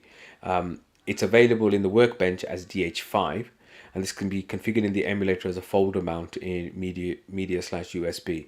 Any format file system that Linux can read will not work, but the USB is not hot swappable. If you remove or replug in, you have to power off and power on. A warm reboot will not do this. So that's something to be aware of. Majid?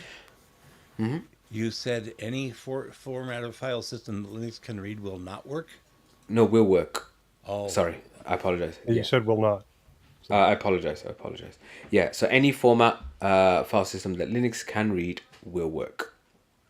Yeah, I was getting ahead of myself thinking about the not hot swappable USB.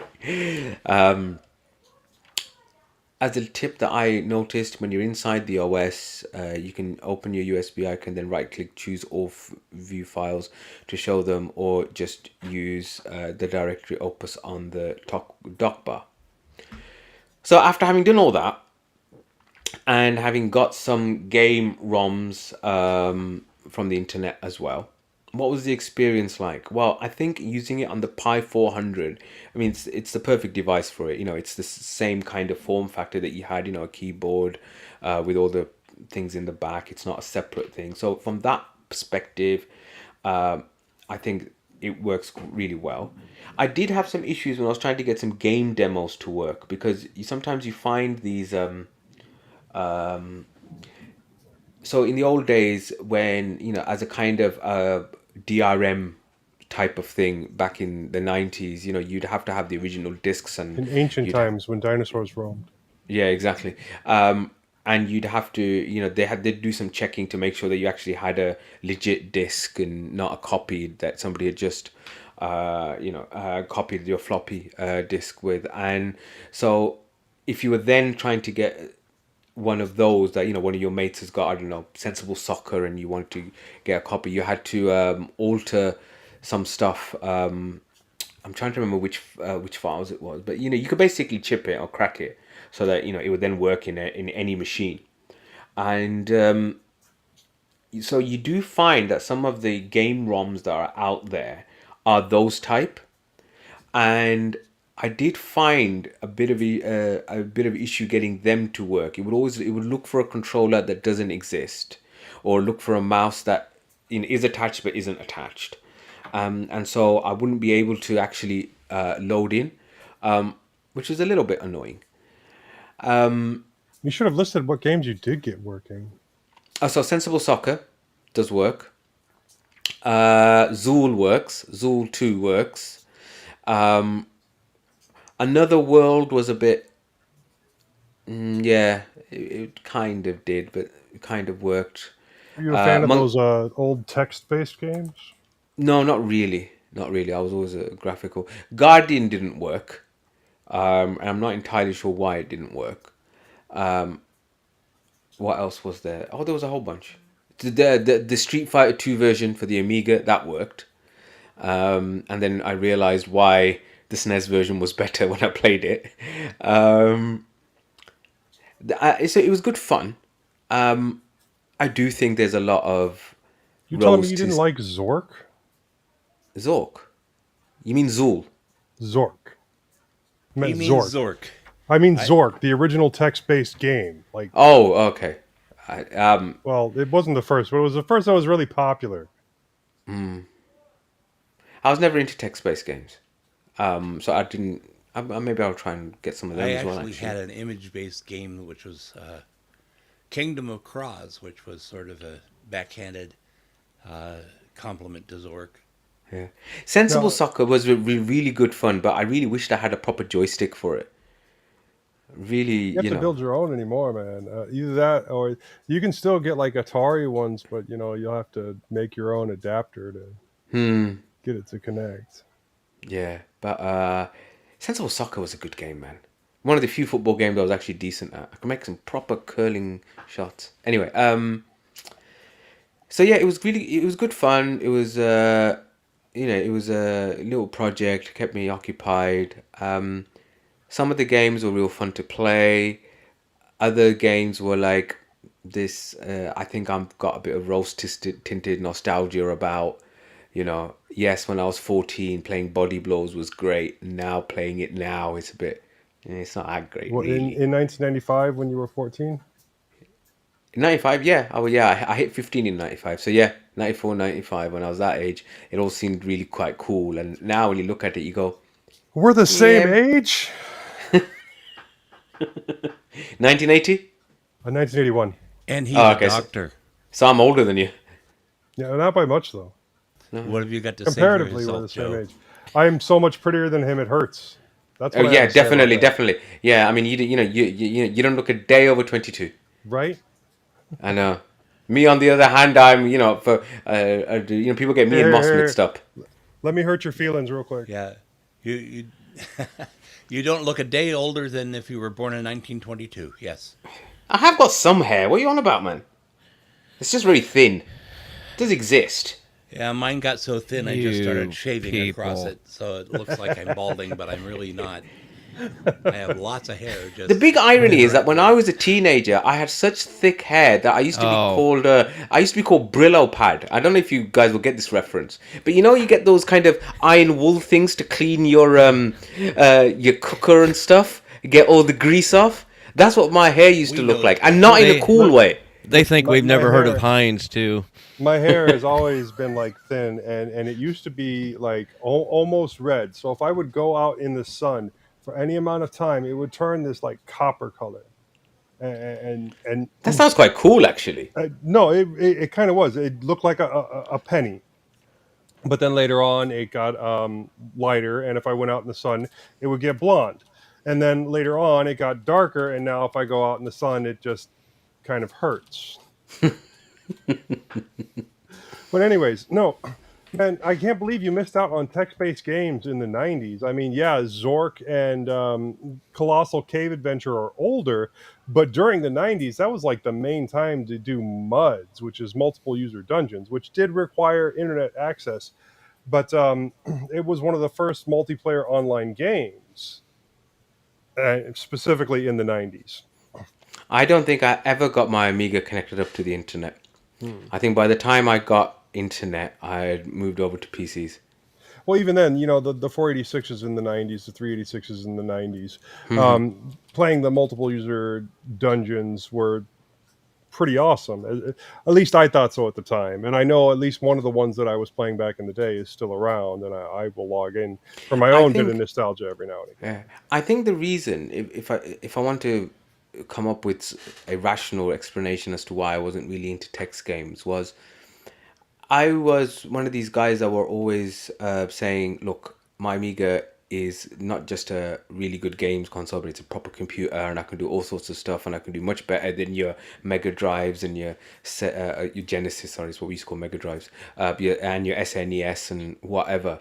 And so, if you're gonna try and show things off to your friends as to how great it is, it's going to be graphic stuff, isn't it? It's going to be Shadow of the Beast and the parallax that you get used to get on that. If it was in the '90s, you were playing Doom.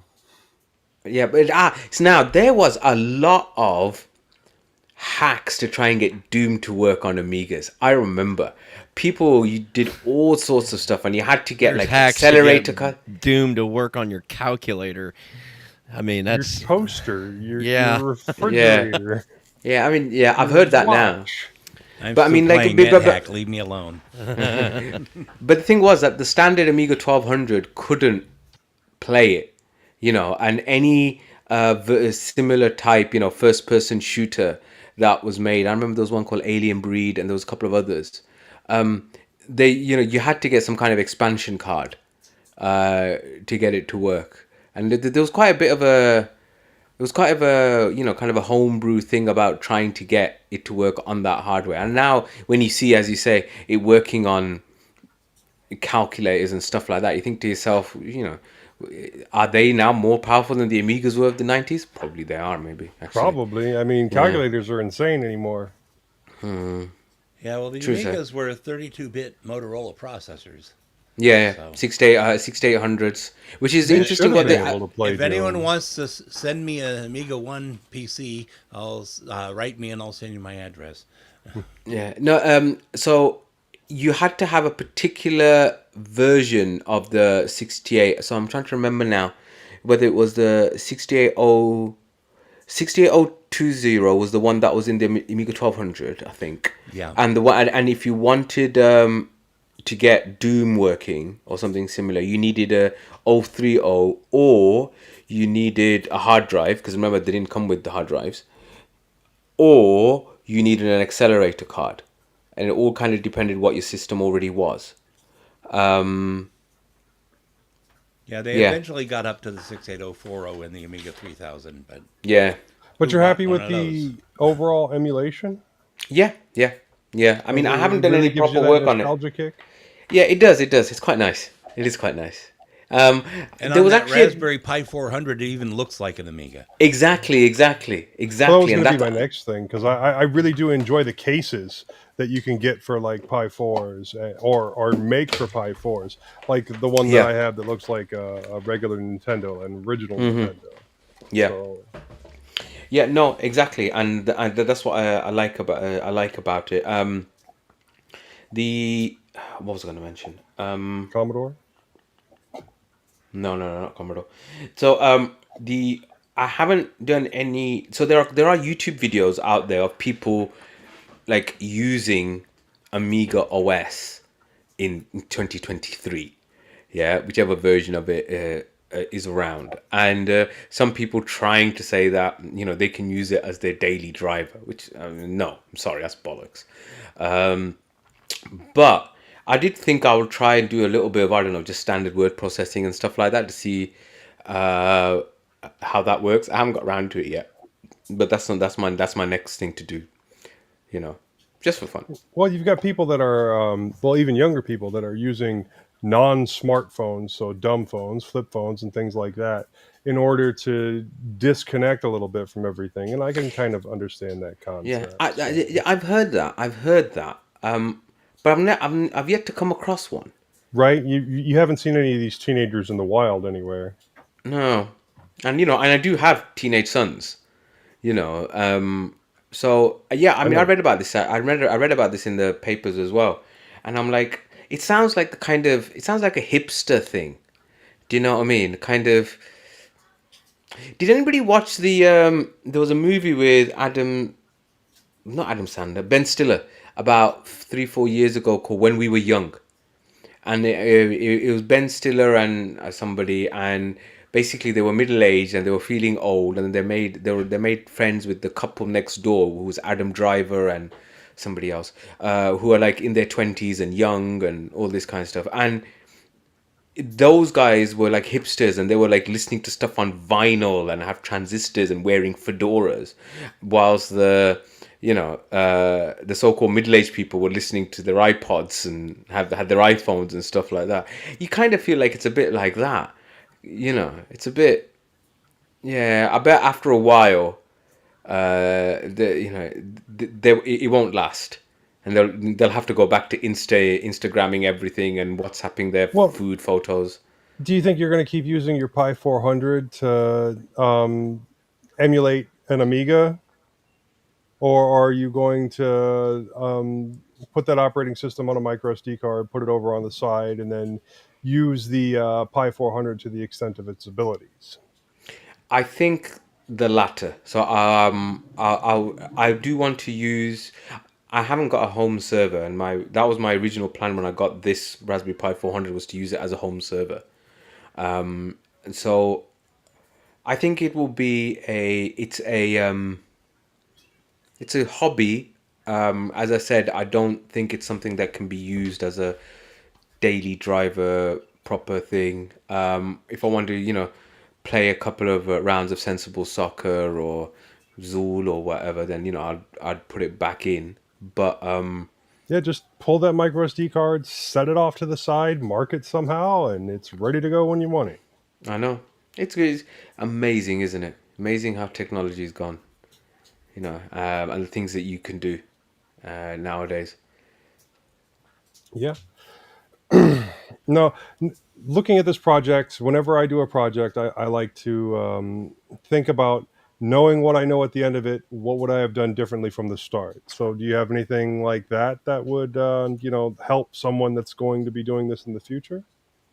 Um, Follow the instructions. I know that sounds really like lame thing to say, but there are some really good guides out there, and if I just bloody followed them properly and I'd known, RTFM, man. yeah, exactly, and then I wouldn't have had to go searching around to find out what the commands were. There was this really really good guide actually by a guy. I put the link in the show notes. I'm trying to remember his name now. I think his name's Chris Edwards, and it was just brilliant. And I was just like, why didn't I find this earlier? Maybe I should have Googled a bit longer and found that, because so many of the commands that I needed to, and then the little things as well, like for example that it's not a hot swappable USB. You're just so used to that nowadays. And then you kind of like, well, why isn't it working now? Why isn't it working now? Right? I was lucky in that I already had the Amiga Forever Android app. I had that because when I'd had my RetroPie, I'd used it to get the Kickstart ROMs. And so in one sense, I already had that. That's why I made a point of saying, look, it's a non-working thing. It doesn't have a BIOS. You need to get it. I already That's a did. lot of cases when it comes to any kind of your emulators, like your Neo Geo emulators, your Hmm. PlayStation emulators, anything that had like a proprietary BIOS. You have to bring that with you. So you're Hmm. supposed to be getting it off of your own Amiga or your own Neo Geo PS whatever. So that way you have a right to the license. Now that does Hmm. not to say that you can't download it illegally, but that's not what you're supposed to do. And these Yeah. companies are trying to avoid the legal hassle from whatever company. Yeah, yeah, and it's it's only what £4 or £5, $4 or $5. It's not like you're paying If too if if much. if Sony were offering the BIOSes for the original PlayStation to download it digitally, and it was a couple of bucks, I'd probably buy one. Yeah. But instead, I'm expected to buy a PlayStation and find a way to pull it off of there myself, or download it illegally. What sounds easier? Which is what's going to happen, because that's just the general way that things work. That if you give someone a legal and easy way of getting stuff, people will do that rather than finding all the hacks. But if you then make it difficult, then people will go, "Oh, excuse me, I'm not going to do it." I mean, it's the classic reason why things the Why streaming services torrenting? no stream why streaming has become a thing. Well, no, streaming became a thing when your cable companies got dumb and greedy, and then you were able to get all of your stuff from Netflix relatively easily. And Netflix was really the only name in the game for the longest Yeah. time. But once it started splitting off and everybody had their own, torrenting kind of came back again.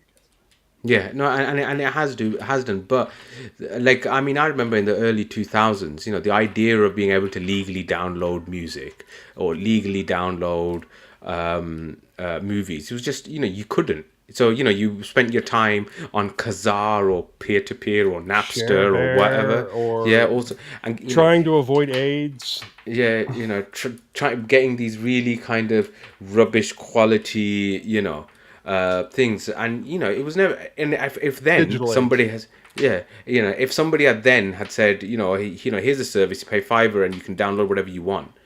I think many people would have done it, and this is always the issue, isn't it, with these big tech companies that Well, that's they don't exactly see how what things. that's exactly what happened when it came to like music, because now you can get Spotify, and if you're paying for Spotify, then you can actually curate your list, and people are quite happy with that. Or Prime But Music, or or just about Prime anything. Music, Yeah. Yeah, or whichever which one, yeah. yeah, but it's the same idea. People are quite happy with that, and Okay. they don't like Are we- being forced into it with Yeah, exactly. like Yeah, and YouTube. But yeah. I mean, also, I mean, even things like Amazon Prime, for example, from a video perspective, it has its, rent this movie and things like that, and people will, because Okay. they'll go, we have wandered a little bit far from your topic, so Sorry, Are yeah. we ready to wrap this up, guys? Are we? Are we? Are we though? How far are we into this? 2:20. Okay. Just to, so definitely try out text-based games from the 80s and 90s, because they are awesome. Okay. Okay. I'll have to check that through. So yeah, that was the innards. That was the innards. And now let's move into vibrations from the ether. Dum dum dum. And And it's the Joe and Brad show. yeah, there's only one guy that was emailing us, but it comes out to a lot. I even got rid of one of the emails because it was kind of repeated. So I guess I'll read this off. And the first email is from Brad Alexander. Hey, Joe. So I heard the mintCast with the call for hosts, and while I don't think I would be the proper demographic for being a host, since I am mostly free BSD these days, except for my wife's desktop and laptop, which run Devuan. Is that the correct pronunciation for that? Devwan. Mark? Dev one. Yeah. Thank you. Though I still admin Ubuntu and FreeBSD at work. I hate most new things that have been introduced into Linux lately, including but not limited to Systemd, Docker, etc. So I would spend most of my time comparing ButterFS to ZFS and so forth. I'd end up ZFS. no, you're wrong. On this side of the pond. I'd end up annoying the listeners and coming off like the graybeard sysadmin, pretty much since I am. C, I'd probably end up annoying at least you and Moss, since I am rather decidedly conservative. So what else do you need on the back end? Anything said Graybeard could do? I'm going to interject here. I did not mention that, Brad, if you want to do the audio editing, we will hand that off to Oh you my so gosh. quick it'll make your head spin. Oh, yeah. Second, could you suggest a decent set of Bluetooth earbuds that won't break the bank and don't suck, I have traditionally gone with the LG tones. I have the 730s, 750s, 810s, 830s, 910s, 912s, and 920s. I have a set of the 910s, but they cracked at one of the seams, and I have a set of 810s now. But I prefer the ones that retract with the button. Um, I also find that I like the neckband type because I always feel like I am about to lose one of the earbud style phones. The problem is that the quality of the tones has seemed to go into the crapper over time. The 920s were not as good as the 910s, and the 830s, 835s were not as good as the 810s, and so forth. And the SL5, SL6, XL7s don't even seem to be in the same league as the older ones. Got any thoughts, or maybe a pair or two you'd like to part with? Um, Thanks, man. Okay, now I had some interesting responses, but I do want to say I haven't tried anything from the SL or the XL lines, and I probably won't because they look stupid, and I guess they are, and the Is he quality is asking? garbage. Is he asking about like true wireless earbuds? No, That type? No. he's asking about neckband headphones, which is the HBS line, Oh, which okay, is fine. All right, okay. HBS, or the LG HBS line is really the only quality set of neckbands that have really come out and been worth a damn. Okay. But I do talk about that to some extent in my responses because I modify these things all the time to extend the life on them and make them sound better. So yeah, and yeah, we'll get into my complaints. Um, and then I had responded, and then Brad had responded back and kind of split up my response and his responses to my response. So I just put that here. I wrote, "Well, I'm going to have to disagree with you. It is better to have differing opinions and viewpoints in both politics and operating systems. We like having the petty dabbler alongside the neckbeard. That way, we cover all the people that might be listening. Now, as long as we can all maintain civility, having someone with an opposing political viewpoint is always appreciated. If an idea cannot weather scrutiny, it is not much of an idea." And then I he mean, you've got responded, me. I mean, you've "Yeah, got yeah, me, and I'm, quite different. And I reckon I'm a petty dabbler rather than a neckbeard. And although I'm economically probably more liberal than you Yanks over there, I'm probably socially more conservative. So, I well, mean, it all works. I'm a Democrat because I believe in socialized services, but I also believe that restricting weapons isn't really the way to reduce violence overall, especially weapon violence. Now, the reducing the manufacturing, maybe. Okay, let before I Let's get get to off that on a later. sidetrack Yeah, there. yeah. Yeah, uh, Brad responded to me, "Dude, you have no idea, and it is mostly the younger generation that is guilty of that intolerance and lack of civility. There are subjects that I can't even bring up when talking to my daughter because she will shut down." Okay, and then I had also said, as to the headsets, I have to agree with you. It is getting harder to find quality neckband headphones, and the best of them seems to be the 810s. But all the neckband styles are getting harder to find as more people want the true wireless. I cannot even keep myself an old broken stock, as that is getting more rare and expensive. I have not yet found a quality replacement, which is one of the reasons that I have been trying to get better at 3D design and printing, so I can make my own that are not terrible. I am still working on that. I am also still on the hunt for decent sounding in ears that I can get at a low cost and convert to MMCX. If you have any old retractables lying around, we can figure out how much it would cost to ship them back and forth, and we will see what I can get working.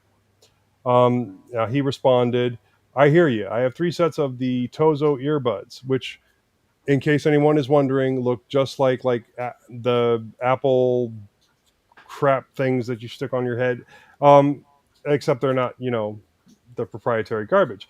But I'm not really impressed with them because, unlike the neckband, they always seem to be in a pocket or something, and I am not sure if I can multi-pair them or if they would be more of a pain in the ass than it's worth. So I have 1 set of T9s paired with my Nokia N900, and 1 pair of NC2s paired with my iPhone, and the other NC2s with my Pocketbook Era reader. that has decent text to speech.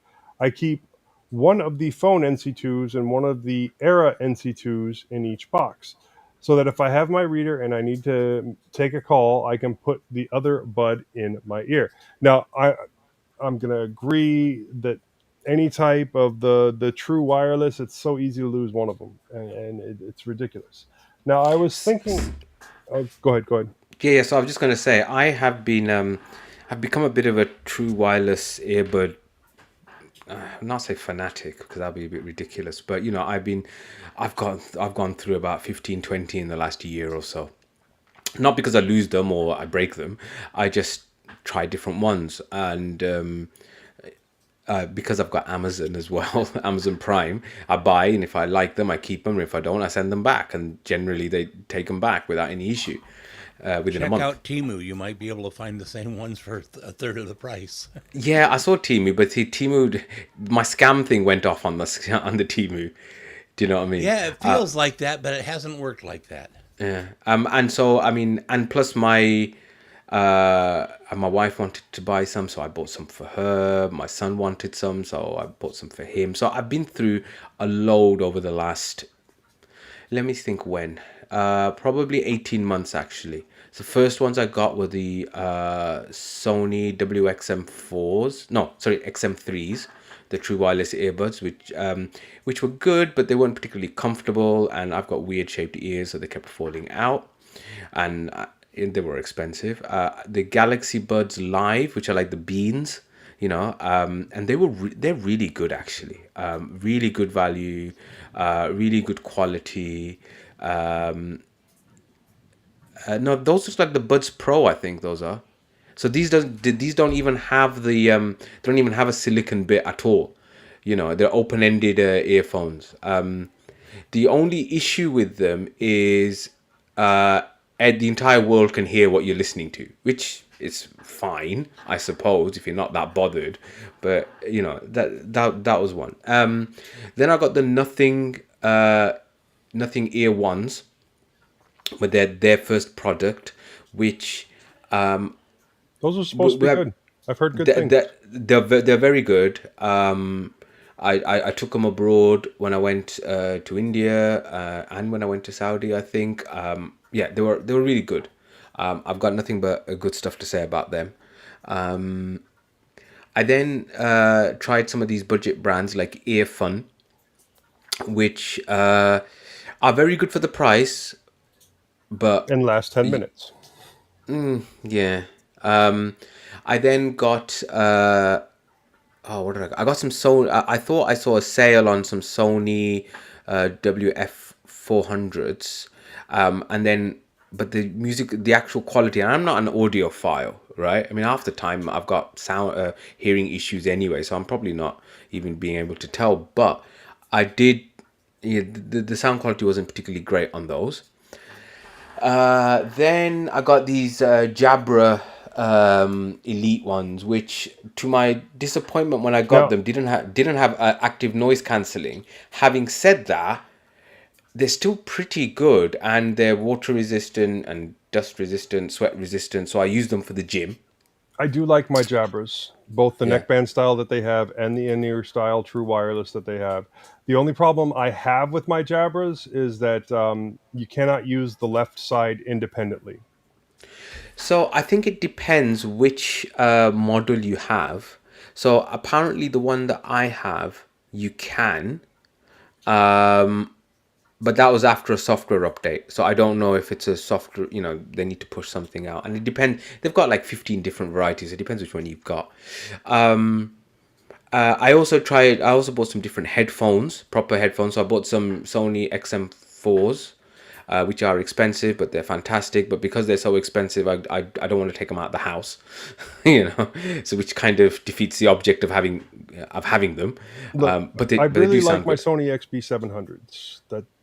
And the Sony XB1000s are all right, but they need to have the ear cups modified because they're too dang small and they sit on top of my earrings, and I don't like that. Yes, yeah. So I found that actually, yeah, I forgot to mention that. So I did have the CB 500s, and they were a bit too tight. I bought some clear audio headphones as well, which had phenomenal battery life. For I had those clear audio, Enduro audio for 6 months. Oh, and I charged it once in that period. Look, if you want to have a massive conversation about headphones, we can do that next weekend on Saturday. I will do it all day. I mean, Okay, fine. I bet, you yeah. want to see my collection, I will go through it. Yeah. Anyway, But so the, let's the go back last to one. Brett. Yeah, Oh, yeah. go ahead. The last one I'll just mention is the ones that I've got today, which are the Link Buds S, and I think they're a good kind of in between. So yeah, sorry, I did go off a bit on all my Yeah, shopping you purchases. want to Let's get have back to a Brad. really long conversation? Heck, we can make an innards where we just talk about headphones, and I will do that all day. Well, But we now figured next topic then, haven't we? back Back to Brad. to Brad. He was saying I was thinking of picking up a pair of HBS 830s. If I can find one for a decent price. The only thing that I'm not sure about is having the forward reverse on the same rocker switch as the volume. Do you have any experience with them? Um, and he also said, "Oh, the other thing I was thinking was to get my HBS 910s working again. Was to put some Gorilla Glue into the area of the crack and trimming and sanding it down if needed. Do you have thoughts?" Now, a couple things I didn't mention to him here was with the HBS 830s. I'm not overly a fan of having all of the controls on the left-hand side, but it turns out like the 1100 series, all of the controls that you use are actually on the left-hand side anyway, so it doesn't make much of a difference. I can give a full review on that later if you would actually like. Now, I replied, I just started wearing a pair of 830s with all the controls on the left-hand side. It was fully unmodded, and I don't know what lot of stuff I got it in. Wow, that just jumped. Somebody made a change, and it just went poof. And I don't know what lot I got it in. It takes a little bit of getting used to, as most of the others have controls on the right-hand side. And with the 830s, you have to single click for volume control and long press for forward and back.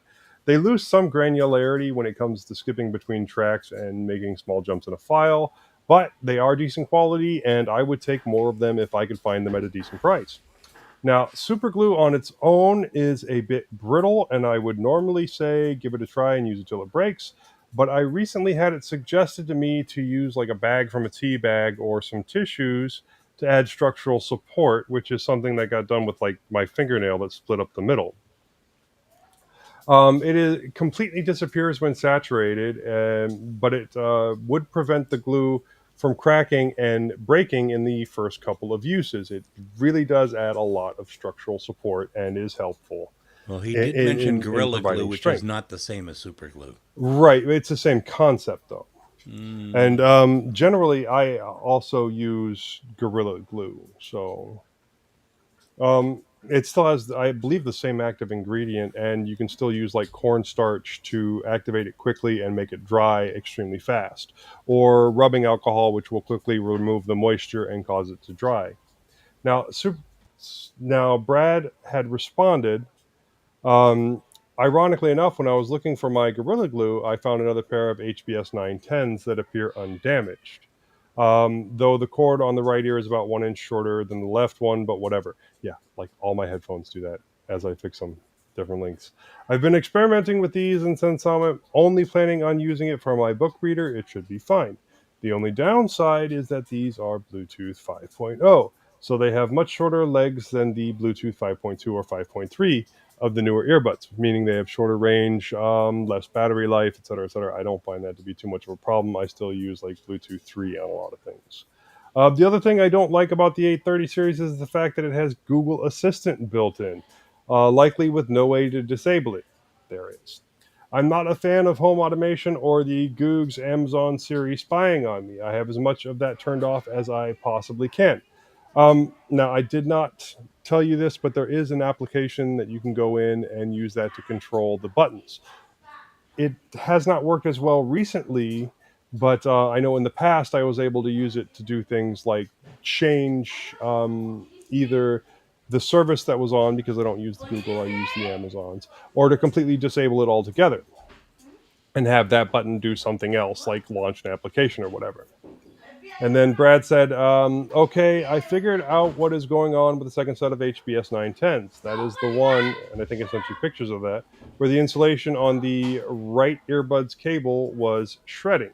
So I have a pair of 910s that the left earpiece is cracked where it meets the band and goes around the back of the neck. And the second pair that has a shredded cable insulation. How difficult is it to swap one of these two earpieces? Is it a plug and play type of thing? And then I responded, as long as you break off the cover that hides the last screw, which is specific to the 910s, I don't think that there is anything preventing you from using a left side on a right or vice versa. The two solder joins, and the only thing that there are two solder joins, and the only thing that you really need to be careful about is removing the spool, as the things are delicate and the top can come off, and then it will never go back together again correctly. And that was the last of that conversation. I am assuming that there will be more later. Brad, if you want on the show, we will gladly have you on the show, and we will not treat you terribly for having a different opinion than us. And we will gladly No, that's what hear conservatives do. things from a neckbeard perspective. And that about wraps it up for our vibrations from the ether. So let's move down to check this out. And we once again have Majid. So this is from omglinux.com via Londoner. Meet Snapshot, Gnome's new camera app. So Gnome devs have released the first version of a new camera app which could replace the classic Cheese webcam utility. Gnome incubator app Snapshot debuted on FlatHub this weekend, the weekend of April 29th, and the tool's description described it debuted. I know. After I said it, I realized. Shall I start that again? Gnome incubator app Snapshot debuted on FlatHub this weekend, April 29th, and the tool's description explains that it is designed to take pictures and videos on your computer, tablet, or phone. Joey Snedden says, and having tried it out, I can confirm, shock, that's exactly what it does. Now, naturally, there's a wider scope with Snapshot versus the old Cheese. The former is designed to cater to those who run GNOME on mobile devices. Does anybody run GNOME on a mobile device? Anyway, both now and in the future, as well as those on traditional desktops and laptops with webcams like the latter.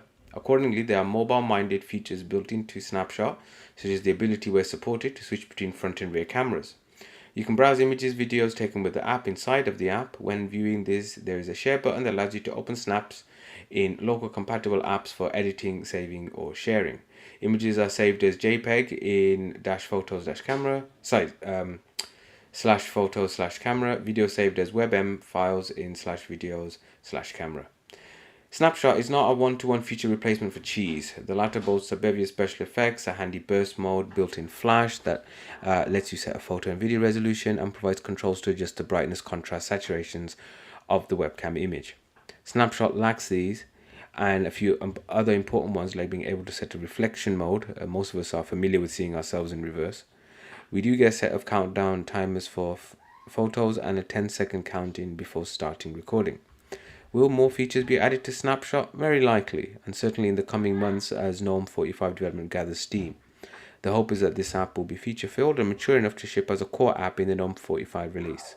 For now, it's ideal for taking pics, recording short clips with sound, and most of all, checking that your webcam works and you don't look a total mess just before you join that super important Zoom call. If you want to see screenshots, you can check out the omglinux.com link in the show notes. And that does it for Check This Out. Let's move into housekeeping announcements. Thank you for listening to this episode of mintCast. If you see something you'd like to hear about, tell us. Send us email at mintcast@mintcast.org. Join us live on YouTube. Post to the mintcast subreddit. Chat with us on Telegram and Discord. Or post directly at https://mintcast.org. Our next episode will be 2 p.m. U.S. Central Time on Sunday, May 28th, 2023. We have a link in the show notes to get that converted to your time zone. Our next roundtable live stream at 2 p.m. U.S. Central Time, Saturday, May 20th, 2023, There's a link in the show notes to get that converted to your time zone. Our next roundtable live stream will be 2 p.m. U.S. Central Time, Saturday, June 3rd, 2023, and there's a link to get that converted to your time zone. Live stream information is at mintcast.org/livestream. So, let's wrap it up. Joe, where can our listeners find you? Well, I do have a couple other shows that I'm on. I'm on the Linux Link Tech Show, which you can find at tllts.org. I'm on the Linux Lugcast, which you can find at linuxlugcast.com. You can send me an email directly. I obviously respond, jb@mintcast.org, or you can buy me a coffee on Ko-fi. Moss? I do Full Circle Weekly News, Distro Hoppers Digest, in addition to mintcast. You can email me at bardmoss@pm.me. I'm on Mastodon as @Zyvala @hosttux.social, and my other contact information can be found at itsmoss.com. Bill? Well, you can email me at bill@mintcast.org. I'm Bill_H on Discord. At WCHauser3 at fostodon.org on Mastodon. I'm at WCHauser3 on Twitter, and the same on Facebook as well. Also, check out my other podcasts, Linux OTC and Three Fat Truckers. Majid? And I'm available. You can email me on drmajid@mintcast.org. I'm at Atypical Doctor on Twitter, Atypical Anesthetist on Instagram, and the Atypical Anesthetist podcast on Spotify. Links in the show notes. And before we leave, we want to make sure to acknowledge some of the people who make mintcast possible. Bill and Joe and any other fine volunteer we can find for our audio editing.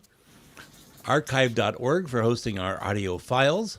Hobstar for our logo. InitRD for the animated Discord logo. Londoner for our time sinks. Bill Hauser for hosting the server which runs our website maintenance, and the Nextcloud server on which we host our show notes and raw audio.